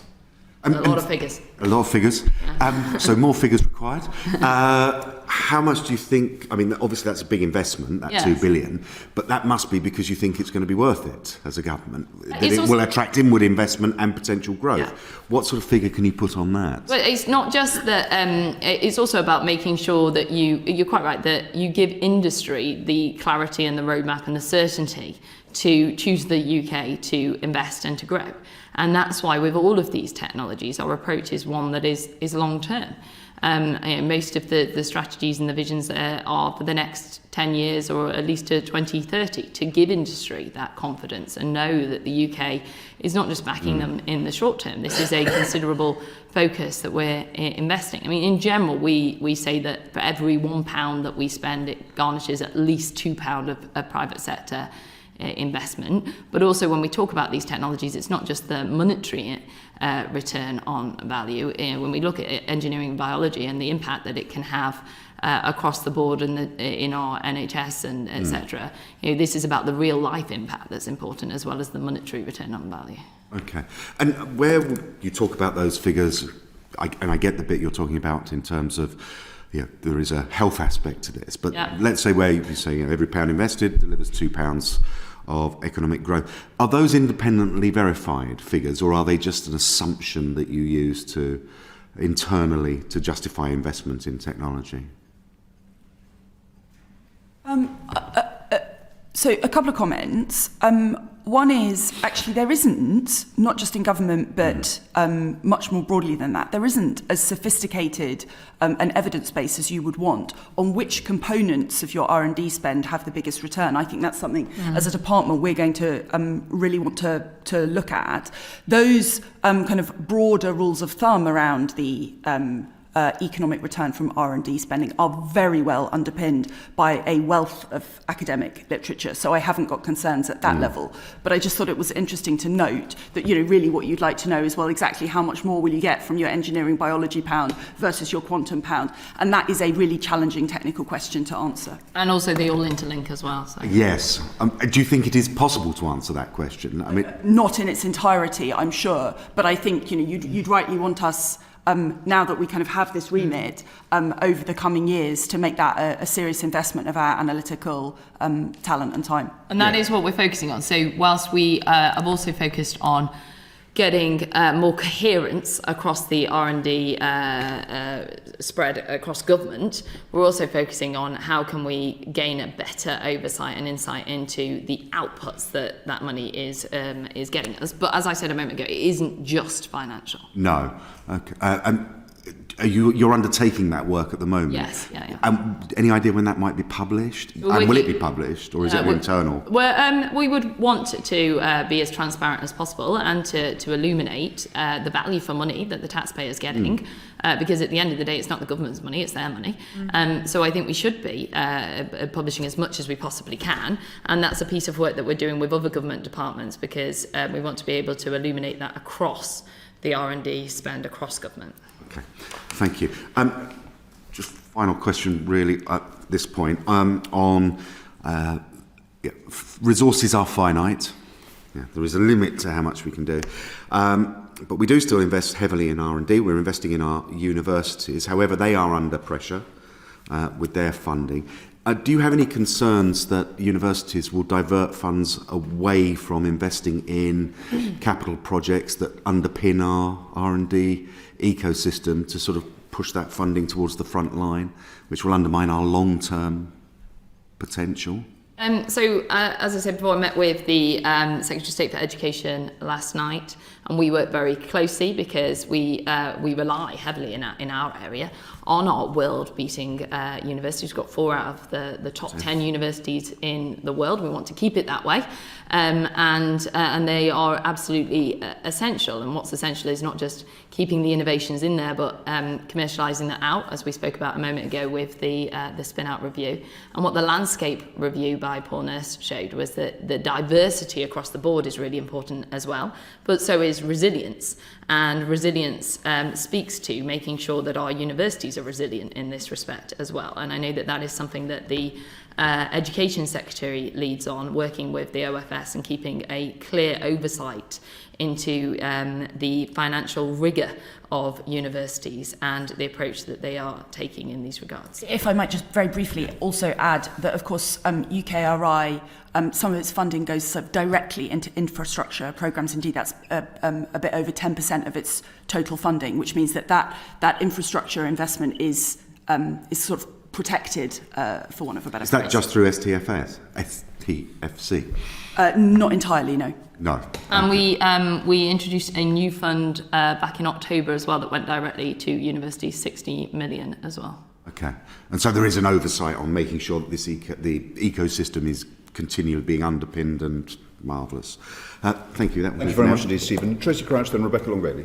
Just following on from Stephen's questions around the landscape review, the government's response acknowledged that there were many challenges facing the UK's RDI system, but it also noted that SAPOR's recommendations will be integrated into the implementation of the technology framework, not the AGP. One of those very important commitments was around philanthropic giving. I just wondered if you could perhaps expand on how the government will build relationships with the philanthropic community, but also how the government will provide the accountability and scrutiny of those partnerships. Yeah, it's a really good question because the scale of the amounts that we're talking about are extremely sizable as well. And this is one of the questions that myself and the Prime Minister actually asked Ken Griffin and Eric Smith, who recently contributed to the biobank. And I think that shows a bit of a model of how we could do this in the future. And it is early days and we want to expand that. And we posed that question, how do we reach more people like you? And what their response was that they said that the reason why they'd really decided to back that project and give such an amount of money was because they really believed in it and they passionately bought into the tangible difference it was going to make. And their advice was to pick projects that people could really get excited about, that were unique. You know, the biobank is extremely a great USP of the UK, and try and excite philanthropists in that way and offer them something that they couldn't potentially get in another nation, and that they could really feel that their pound was going to make a difference. And I think I took away from that conversation that is how we need to be approaching this, and we need to be having those conversations with those individuals, but also those networks, and that's something that we want to now build upon. But it is obviously early days. That was a fantastic agreement, but it's something that we need to continue to build upon. So those conversations haven't yet started, but it's... No, we have. So we regularly talk to all, this is not something that is new with me. You know, Secretaries of State in base before me would have had conversations and urged people to give privately as well. What we want to do is really diversify in line with the landscape review. And ensure that we're encouraging more of that big ticket investment to support taxpayers' money. We've both had the pleasure of working in DCMS, where funding is given and on a short-term basis. One of the things that is very important from this is long-term sustainability and consistency of philanthropic partnerships. How does that feature in what it is that you're thinking? And when you were in the States, obviously they do it incredibly well there. Were you taking any learnings, or do you have any conversations about lessons that can be learned from America? Yeah, they do it extremely well there. I think we are very good in this country at people giving at lower levels, and huge amounts at lower levels. What we're talking about here is big ticket sums from key individuals. And there are different models to provide that long-term security, like endowments. If you look at our fellowships that we just announced in the autumn statement, they're via an endowment model. So there are different models that we can utilise here. Fantastic. I think something slightly different, but still about research and innovation. What assessment have you made of the ability of catapults to deliver major objectives, particularly in the scaling up of research and innovation for commercial exploitation? Well, that's one of their key remits, to act almost like a hub and to support industry, and we have 9 of them. We've done several reviews. To your point as to what assessment we've made, we came back to the most recent review the other month. September, there you go. And this is something that we have looked at in great detail. There's been 4 reviews, obviously not all in my tenure, but there's been 4 reviews over the years into categories. Every time that they are requiring additional funding in the cycle, that is given based on their delivery plans and their projected outputs. Thank you. Thank you very much indeed, Tracy. We now go to Rebecca. Thank you. Very briefly, the Infrastructure and Projects Authority reported in around March that significant issues existed for all 4 of DSIT's digital infrastructure programmes. Can you give us an update on the current status of each programme and what you've done to address those issues? Yeah, I think some of them were amber red before. I believe they're all amber. We will write to you with the full details, but I believe that's right. All of our IPA government programmes are now rated either amber or green. Yeah, and so we carefully monitor those. Some of those are key commitments that the government has made. One of them includes Project Gigabit, for instance, where we have gone from 6% to 79.5% as of yesterday. So these are not only important to our department, but also important to the government. So we are carefully monitoring them and making sure that we are making progress. What were some of the biggest issues and what was done to address them? I mean, these are huge, large-scale projects. It is not unusual for projects of this scale to sometimes be rated as having some elements of concern. As a department, we have completely gripped them. We've got a key focus on them at a ministerial and official level. Okay. Thank you very much indeed. James Davis. Thank you, Chairman. If I could turn to a hot topic, that of migration and the impact on UK as a global science superpower, how does the government intend to balance its drive to reduce net migration with the need to attract international talent in the science sector? Yeah, so obviously the general public, my assessment when I have as a constituency MP, is that there is a great deal of concern about levels of legal migration as well as illegal migration, and we made manifesto commitments on this, so I think it is right that the government sticks to its word and deals with this. At the same time, absolutely, do we want to be attracting the very best and the brightest across the science and technology agenda? And we have various routes in to enable that to be possible, like the global talent visa, like the scale-up visa that's only been going about a year-ish, and the high potential visa as well for students that are coming, well, graduates from some of the world's top universities. So there are many routes in to support the sectors that we represent. And in addition to that, we need to be making sure that we're growing the skills pipeline here in the UK, which is why we've invested so heavily in AI skills, 290 million since 2014, why we're investing in quantum skills, why we're investing in engineering biology, all the critical technologies that we've spoken about, and more. Thank you. So in terms of the salary threshold now for skilled workers entering the country, many of them 38,700, that is somewhat above the average salary for a postdoc. For example, is an increase in salaries going to be required to tackle that? There's a few things to this. So what has happened to date is there have been a number of exemptions in place, and we are in conversations as a government to outline exactly what, if any, exemptions would apply. So that would impact there. Yep. Also, as I said, there are other routes in as well, like the global talent visa that isn't pinned to salary, or there is more flexibility around some of the other visa routes. Yeah, okay. That is positive to hear, but if there is nevertheless a requirement for some of those salaries to go up, could that funding be taken from current R&D allocations? No, because if the purpose of an R&D grant was specified, it would have to be spent on what it was allocated for instance.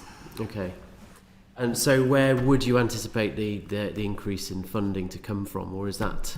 I think to be able to articulate the full impact that this will have, the full policy will have to be completely published, and then we can write to the committee once we've got any list of any exemptions in particular, and we can detail that.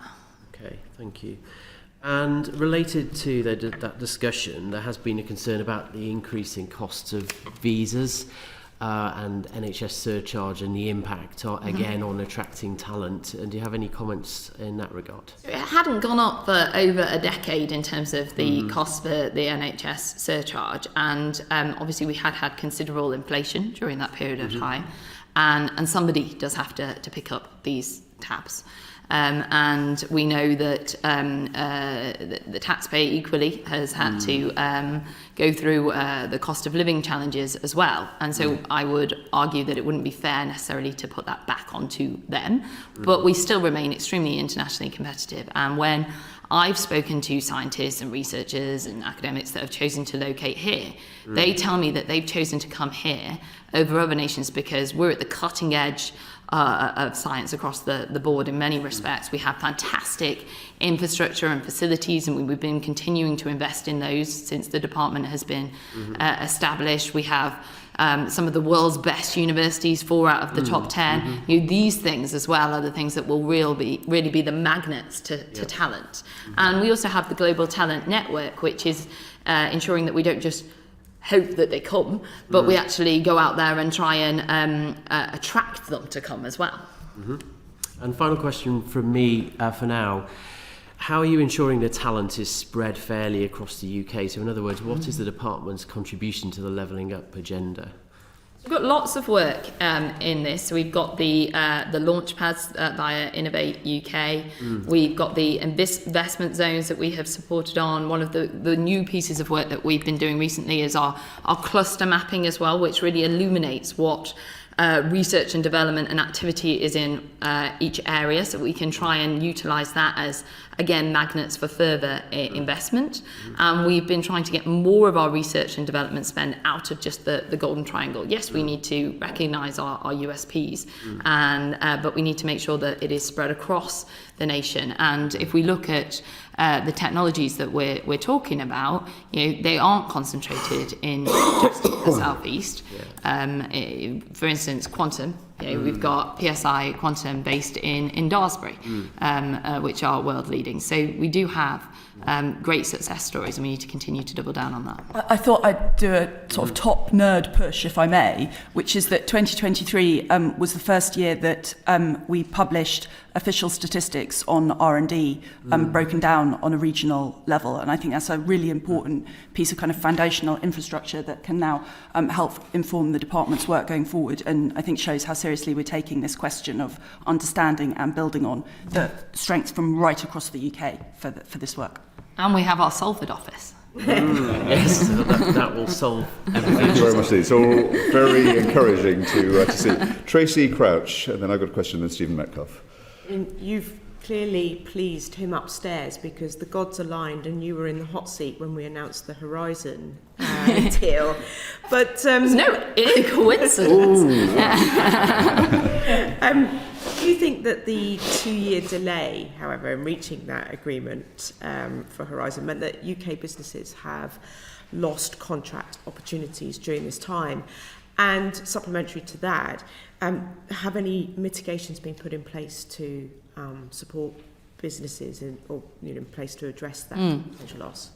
It was hugely disappointing that we had that period of time and period of uncertainty for the sector. And it was certainly not what we wanted to happen, and wasn't in line with the TCA, but it was twinned to the Northern Ireland Protocol. So what we did was we bridged the gap with the Horizon Guarantee, and we worked to try and achieve a bespoke deal for the UK. And what we've landed with is not the initial boilerplate one that we could have taken, that everybody said we had to take in the first place. We actually said, no, we want a better deal, not just for academics and businesses, but we also want a better deal for the taxpayer, and that's what we've managed to achieve. So it's frustrating, but you think actually we got there in the end and it's a better deal than what we could. Yeah, I think it is definitely disappointing, and our plan A, of course, was to have joined Horizon straight away afterwards. It was in the TCA, but we did try to bridge that gap for the sector in the meantime, and we have ended up with a better deal now. You had a former ministerial colleague, George Freeman, who gave regular evidence to this committee, and we should put on record our thanks to that. But in this area, in March 2022, he told our equivalent committee in the House of Lords that the UK's fusion programme would really suffer outside Euratom. However, in the deal that's been done, we're not going to associate with Euratom. What has changed from the assessment? I'm sure he was kind of giving the official assessment. He was speaking as a minister between March 22 and the deal that was done. Yeah, so we engaged heavily with the sector, and the fusion sector themselves told us that they did not want us to associate with Euratom because of the delay that had happened, meant that it would be better for them to receive that money directly, and we've said that we will do that. So we have established the fund of 650 million, which will go direct to the sector, and that's certainly what they wanted, and we wanted to listen to them. Do you know why they changed their view? I think because of the delay, they had obviously set up their own networks and their own work in that interim period, and what it would have meant joining Euratom would have been that it would have just not been as effective as giving them the money directly. Thank you. Stephen Metcalfe. Thank you very much. I'd like to talk a little bit about your conference speech, if we may. You talked about the steady creep of political correctness. Can you just sort of expand on what you meant by that exactly? Yeah, so it was raised to me by a number of academics, but also across the board in research and statistics in general, that this question around gender and sex were being conflated, and that academics did not feel confident as to how they should address it. And I cited a number of examples at the time. One of the examples was the ONS was took to the High Court because they put in their guidance that you could change your sex. And there was issues around the police in Scotland. And this is something where we said, okay, the government shouldn't just get involved and produce some guidance and give it to academics. What we should do, actually, is get an academic in the form of Dr. Sullivan to lead on this piece of work and produce guidance and guidelines not only for the scientific community but for the whole of statistics bodies. So she will report directly to both myself and the Cabinet Office. Okay, thank you. You also recently stated that your preference was for the Equality, Diversity and Inclusion Advisory Panel, the UKRIs, to be shut down. Why did you think that? Yeah. And what do you think it should be replaced with? So this is a broader issue, one more of process, really. So it was brought to my attention that one of the Equality, Diversity and Inclusion boards, that correct due diligence and process had not taken place before those people were appointed to that board. And I wrote to UKRI to raise this concern and to suggest that they may want to consider ceasing its functions whilst that work was undertaken, and they have launched an independent investigation into this, because there were some remarks made by some of the members on that board that highlighted that perhaps the due diligence process had not been adequately followed. Right, but the principle of diversity, equality and equity... I think the principle of equality, diversity and inclusion is obviously written into law and it is important. I think it's also important, though, that we don't use that as a tool for bureaucracy, which is at the heart of the Tickell review that we will come back to in the new year. Any idea when in the new year? I am loath to give specific dates because I know you will, if it gets delayed by a day. But what I can tell you is that it is a really important agenda, and I feel very strongly that we need to be empowering and enabling the sector to be able to be as efficient and effective as possible. And one of the ways that we can do that is by tackling unwarranted and unnecessary bureaucracy. And that's why we will be coming back to that review in the new year. In the new year.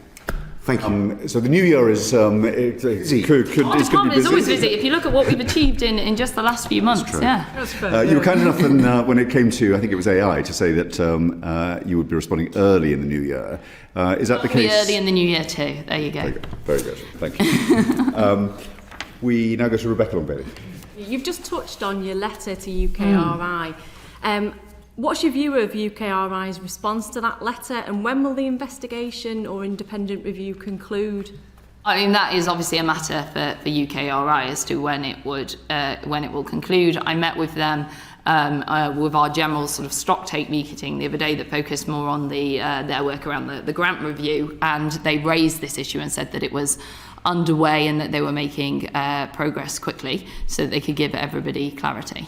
Thanks. And you've stressed the importance of it being an independent review. I mean, that is their decision as well. So I didn't mandate that they did this. This was guidance that in effect via my letter.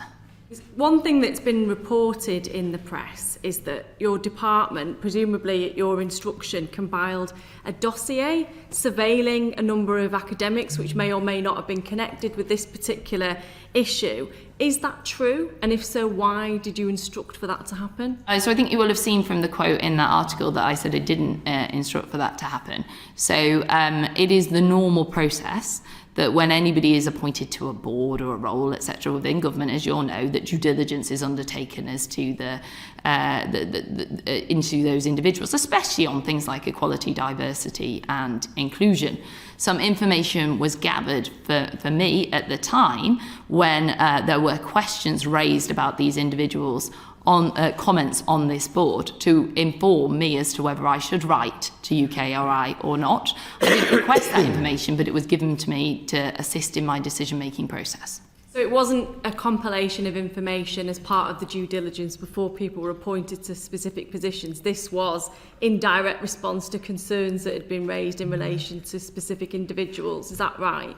So what we're talking about is normally the correct process would be due diligence is done or for anybody that's going to be appointed onto a type of board, especially this board, because they will be subject to the Nolan principles as well.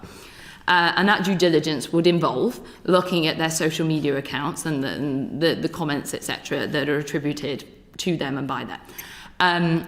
There were concerns raised that hadn't been done. So some information was gathered and compiled and sent to me of public information on social media accounts of what some of these individuals had said. I didn't ask for it, but it was given to me to help with decision-making process as to whether I should write to UKRI or not. But as I said, it was all public stuff. So aside from any kind of reviews or due diligence processes that might happen pre-appointment with any person that might become connected with the department, can you confirm that there is no surveillance being undertaken on any other persons that aren't going through a due diligence process at the moment? I think it's really important to be careful on the language here, because at no time has our department conducted surveillance of individuals. Reviewing the background, social media history, personal information, political views on any other issues. So we're not gathering personal information on anybody. The normal process that any government department will do when it is appointing people to public office would be, and you will know this, would be for them to do a due diligence checks on what those people have been saying in the public arena. You know, the people on this particular committee are subject to the Nolan principles. They're on a committee, let's not forget, that is dealing with equality, diversity, inclusion. It is not, therefore, unusual to make sure that those people can do that in a non-prejudiced way. Now, that obviously, that I was concerned that that process had not taken place as per the norm, and that is now something that is being investigated, and I'm sure lessons will be learned by UKRI.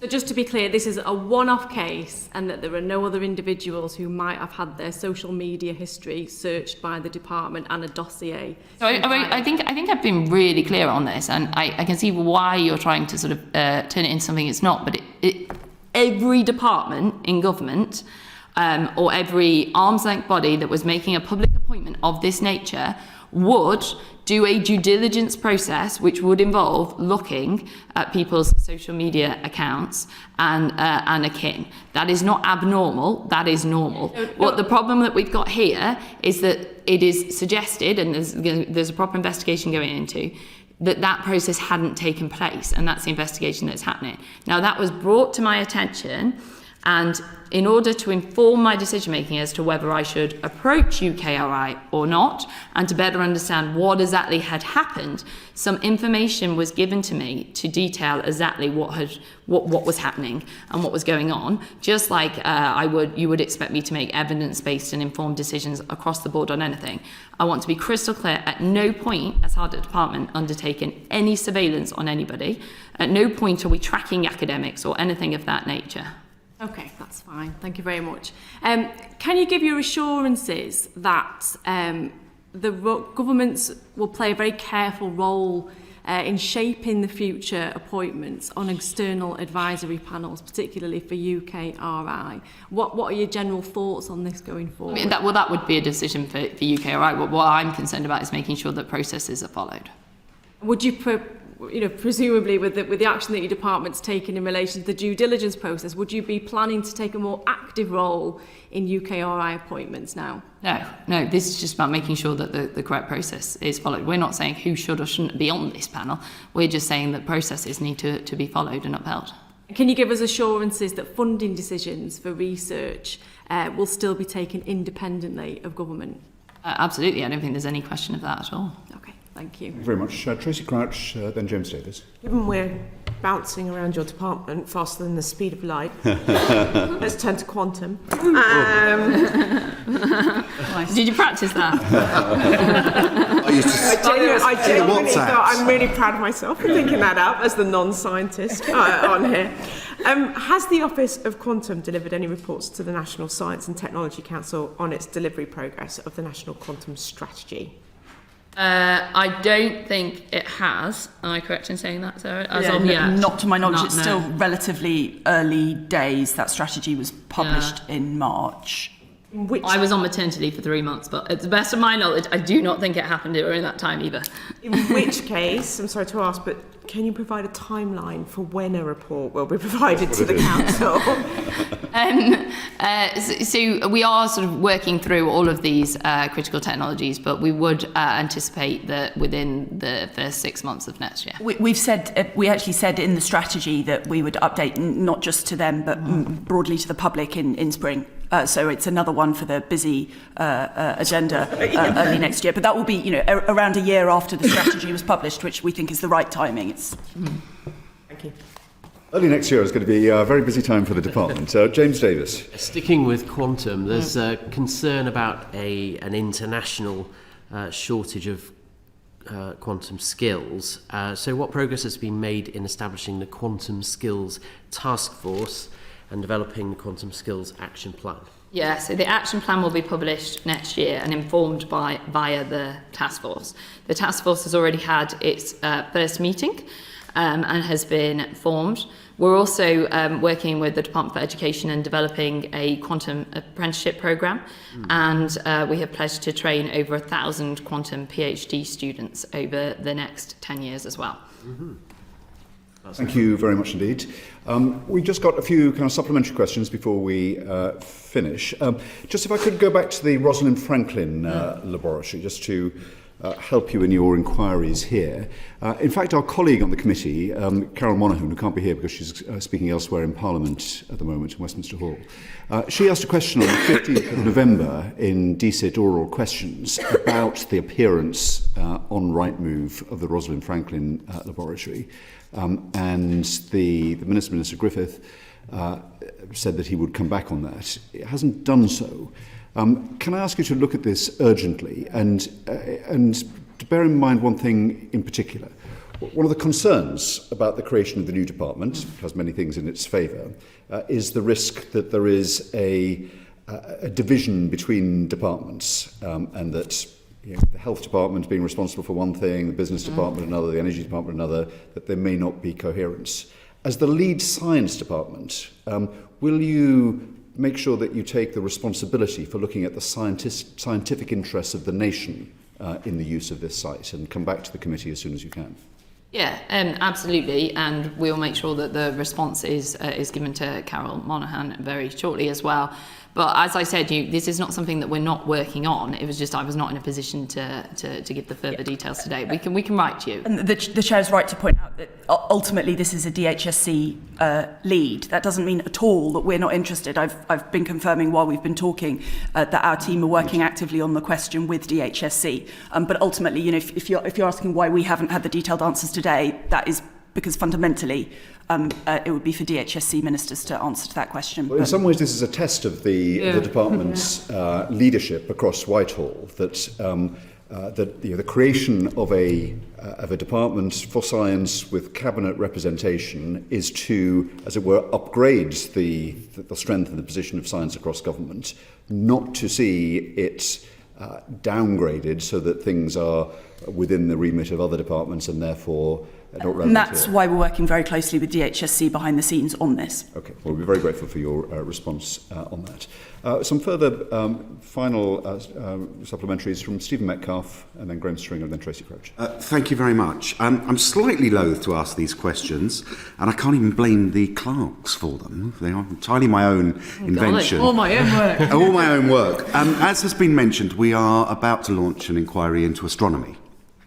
And at our briefing last week, one of the questions was, what is the purpose of astronomy? And we were given some very excellent answers. But one of them was to look for the evidence of extraterrestrial life in any form. Let's not kid ourselves, we're looking for little green men. And I think that would fundamentally change our understanding of our place in the universe if we were to find evidence of life outside of Earth. Does the government specifically fund the search for extraterrestrial life, or is it just through the general astronomy program? And secondly, if life were found in whatever form, does the government have a plan about how that would be shared with the public? Is it just trickle out of the 6 o'clock news, or is there, is it on the risk register, for example? To the best of my knowledge, it is not on the risk register. Obviously, in terms of the communication plan, that would depend on the exact specifics of the hypothetical that we're talking about, and how it would play out, and would also be a cross-government undertaking with particular Cabinet Office involvement. If I might just Funding, add very briefly, we have a small effort within our space team looking at the question of how we would handle such an announcement. But by the way, by far the most likely scenarios here are not ones that would feature on the risk register. These are actually, the finding of what is likely to be, relatively local, relatively unadvanced microbial life. It could actually be a really important catalysing moment for the UK science community. And you can see why I'm loath to ask the question, because I can hear sniggering. Not from me, Stephen. Because actually, we are looking for it. You've just so I just wondered, where, how seriously that is taken, and it is taken to a level appropriately seriously. Appropriately seriously. This is going to get even more. Wait for the sniggers. But while we were in the States, doing our AI inquiry, there were hearings taking place on the Hill about unidentified aerial phenomena. Does the government have any views on those, or did it look on with astonishment? Does it have departments that look at these things as well? Are they thinking of having hearings on UFOs? I mean, we're not planning on any hearings at the moment, but of course we work very closely with our allies on all of these topics, and we have a goal to be one of the most innovative space sectors in the world, and our relationship with America on this agenda is incredibly important. Were you surprised they held those hearings? I don't think I was surprised, I was intrigued. Yes, I think we're all intrigued. Okay, thank you, Chair. Thank you. Well, it's interesting to note that there is, in terms of our preparedness, a preparedness for communication should such a discovery be made. It's a fascinating learning. Graham Stringer, and then Tracy Crouch. It's just a couple of quick questions. I think all this committee is pleased that science is directly represented in the Cabinet. How will the country be different now that it is represented in Cabinet? So I think that we will, we already are, much more strategic on this agenda. That we can really hold the rest of the government to account and deliver on that science and technology framework. And having this sole department that is dedicated to science, innovation and technology enables us to do that, because we have a lot more of the levers and the areas sitting completely with us, and also much more oversight over the entire picture that is happening across Whitehall. And so what will it mean for the country? It will mean that we can continue to lead the way in all of the technologies that we've spoken about today in the scientific agenda, and that we can continue to push above our weight, which tangibly will mean that we grow our economy by investing in R&D. It's the only long-term way to increase living standards, and that we can get these technologies and improvements actually deployed within our public services quicker, and that we can speed up adoption. Thank you. I used to ask really mean questions to science ministers who didn't have a scientific background. I'd ask them whether they knew the second law of thermodynamics. Most of them didn't, your predecessors. But there is something behind that question. I'm intrigued by somebody with a non-scientific background, how you deal with the science department and all the technicalities. Is it a bonus not being a scientist, or is it a difficulty? How do you deal with it? I mean, it is the norm across our governmental system. For example, the health secretary is not a medic. For example, this is how, because I would argue that what is important to be an effective Secretary of State is to be able to deliver, to be able to lead and bring people together, and to be able to listen. And one of the things that I really pride myself on is the level of engagement, because I think that is particularly important, not just presuming that you know what is best for sectors or for the individuals on the ground, but getting out there and actually listening and understanding and getting under the skin of issues to then be able to develop the policies that are in line with that. You don't think there's either an advantage or a disadvantage in not having a scientific background? I'm under no. I've never made any secret of the fact that I am not a scientist, nor was I, when I was in the Department for Education for 3 years, a former teacher. But what I am is somebody who is a politician that will listen and engage and lead and deliver. And so I would say judge me on my outcomes rather than what degree I did, however many years ago that was, over 20 years ago. Thank you. Thank you very much. Tracy Crouch. There was once a sports minister who had a background in sport, but it never caught on as a concept. There's been several. I was going to say that you look like you're having fun. It actually feels like a round peg in a round hole.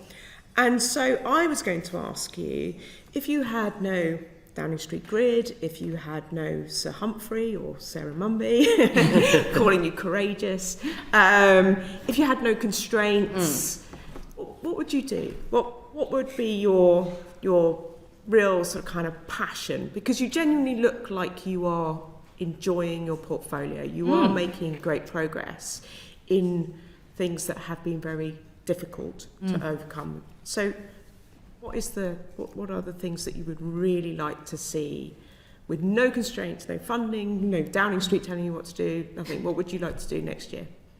So I think we've got a busy programme next year that we've outlined already. So I think that will certainly keep me on my toes. But the three areas that I think are particularly important to focus on, and the three things that both the scientific community and the technology community have laboured the point to me, which are the game changer levers, and they are skills, scale up, and regulation. So making sure that we do have that skills pipeline to be able to be a science and technology superpower in the future, and to be able to embrace the things like AI.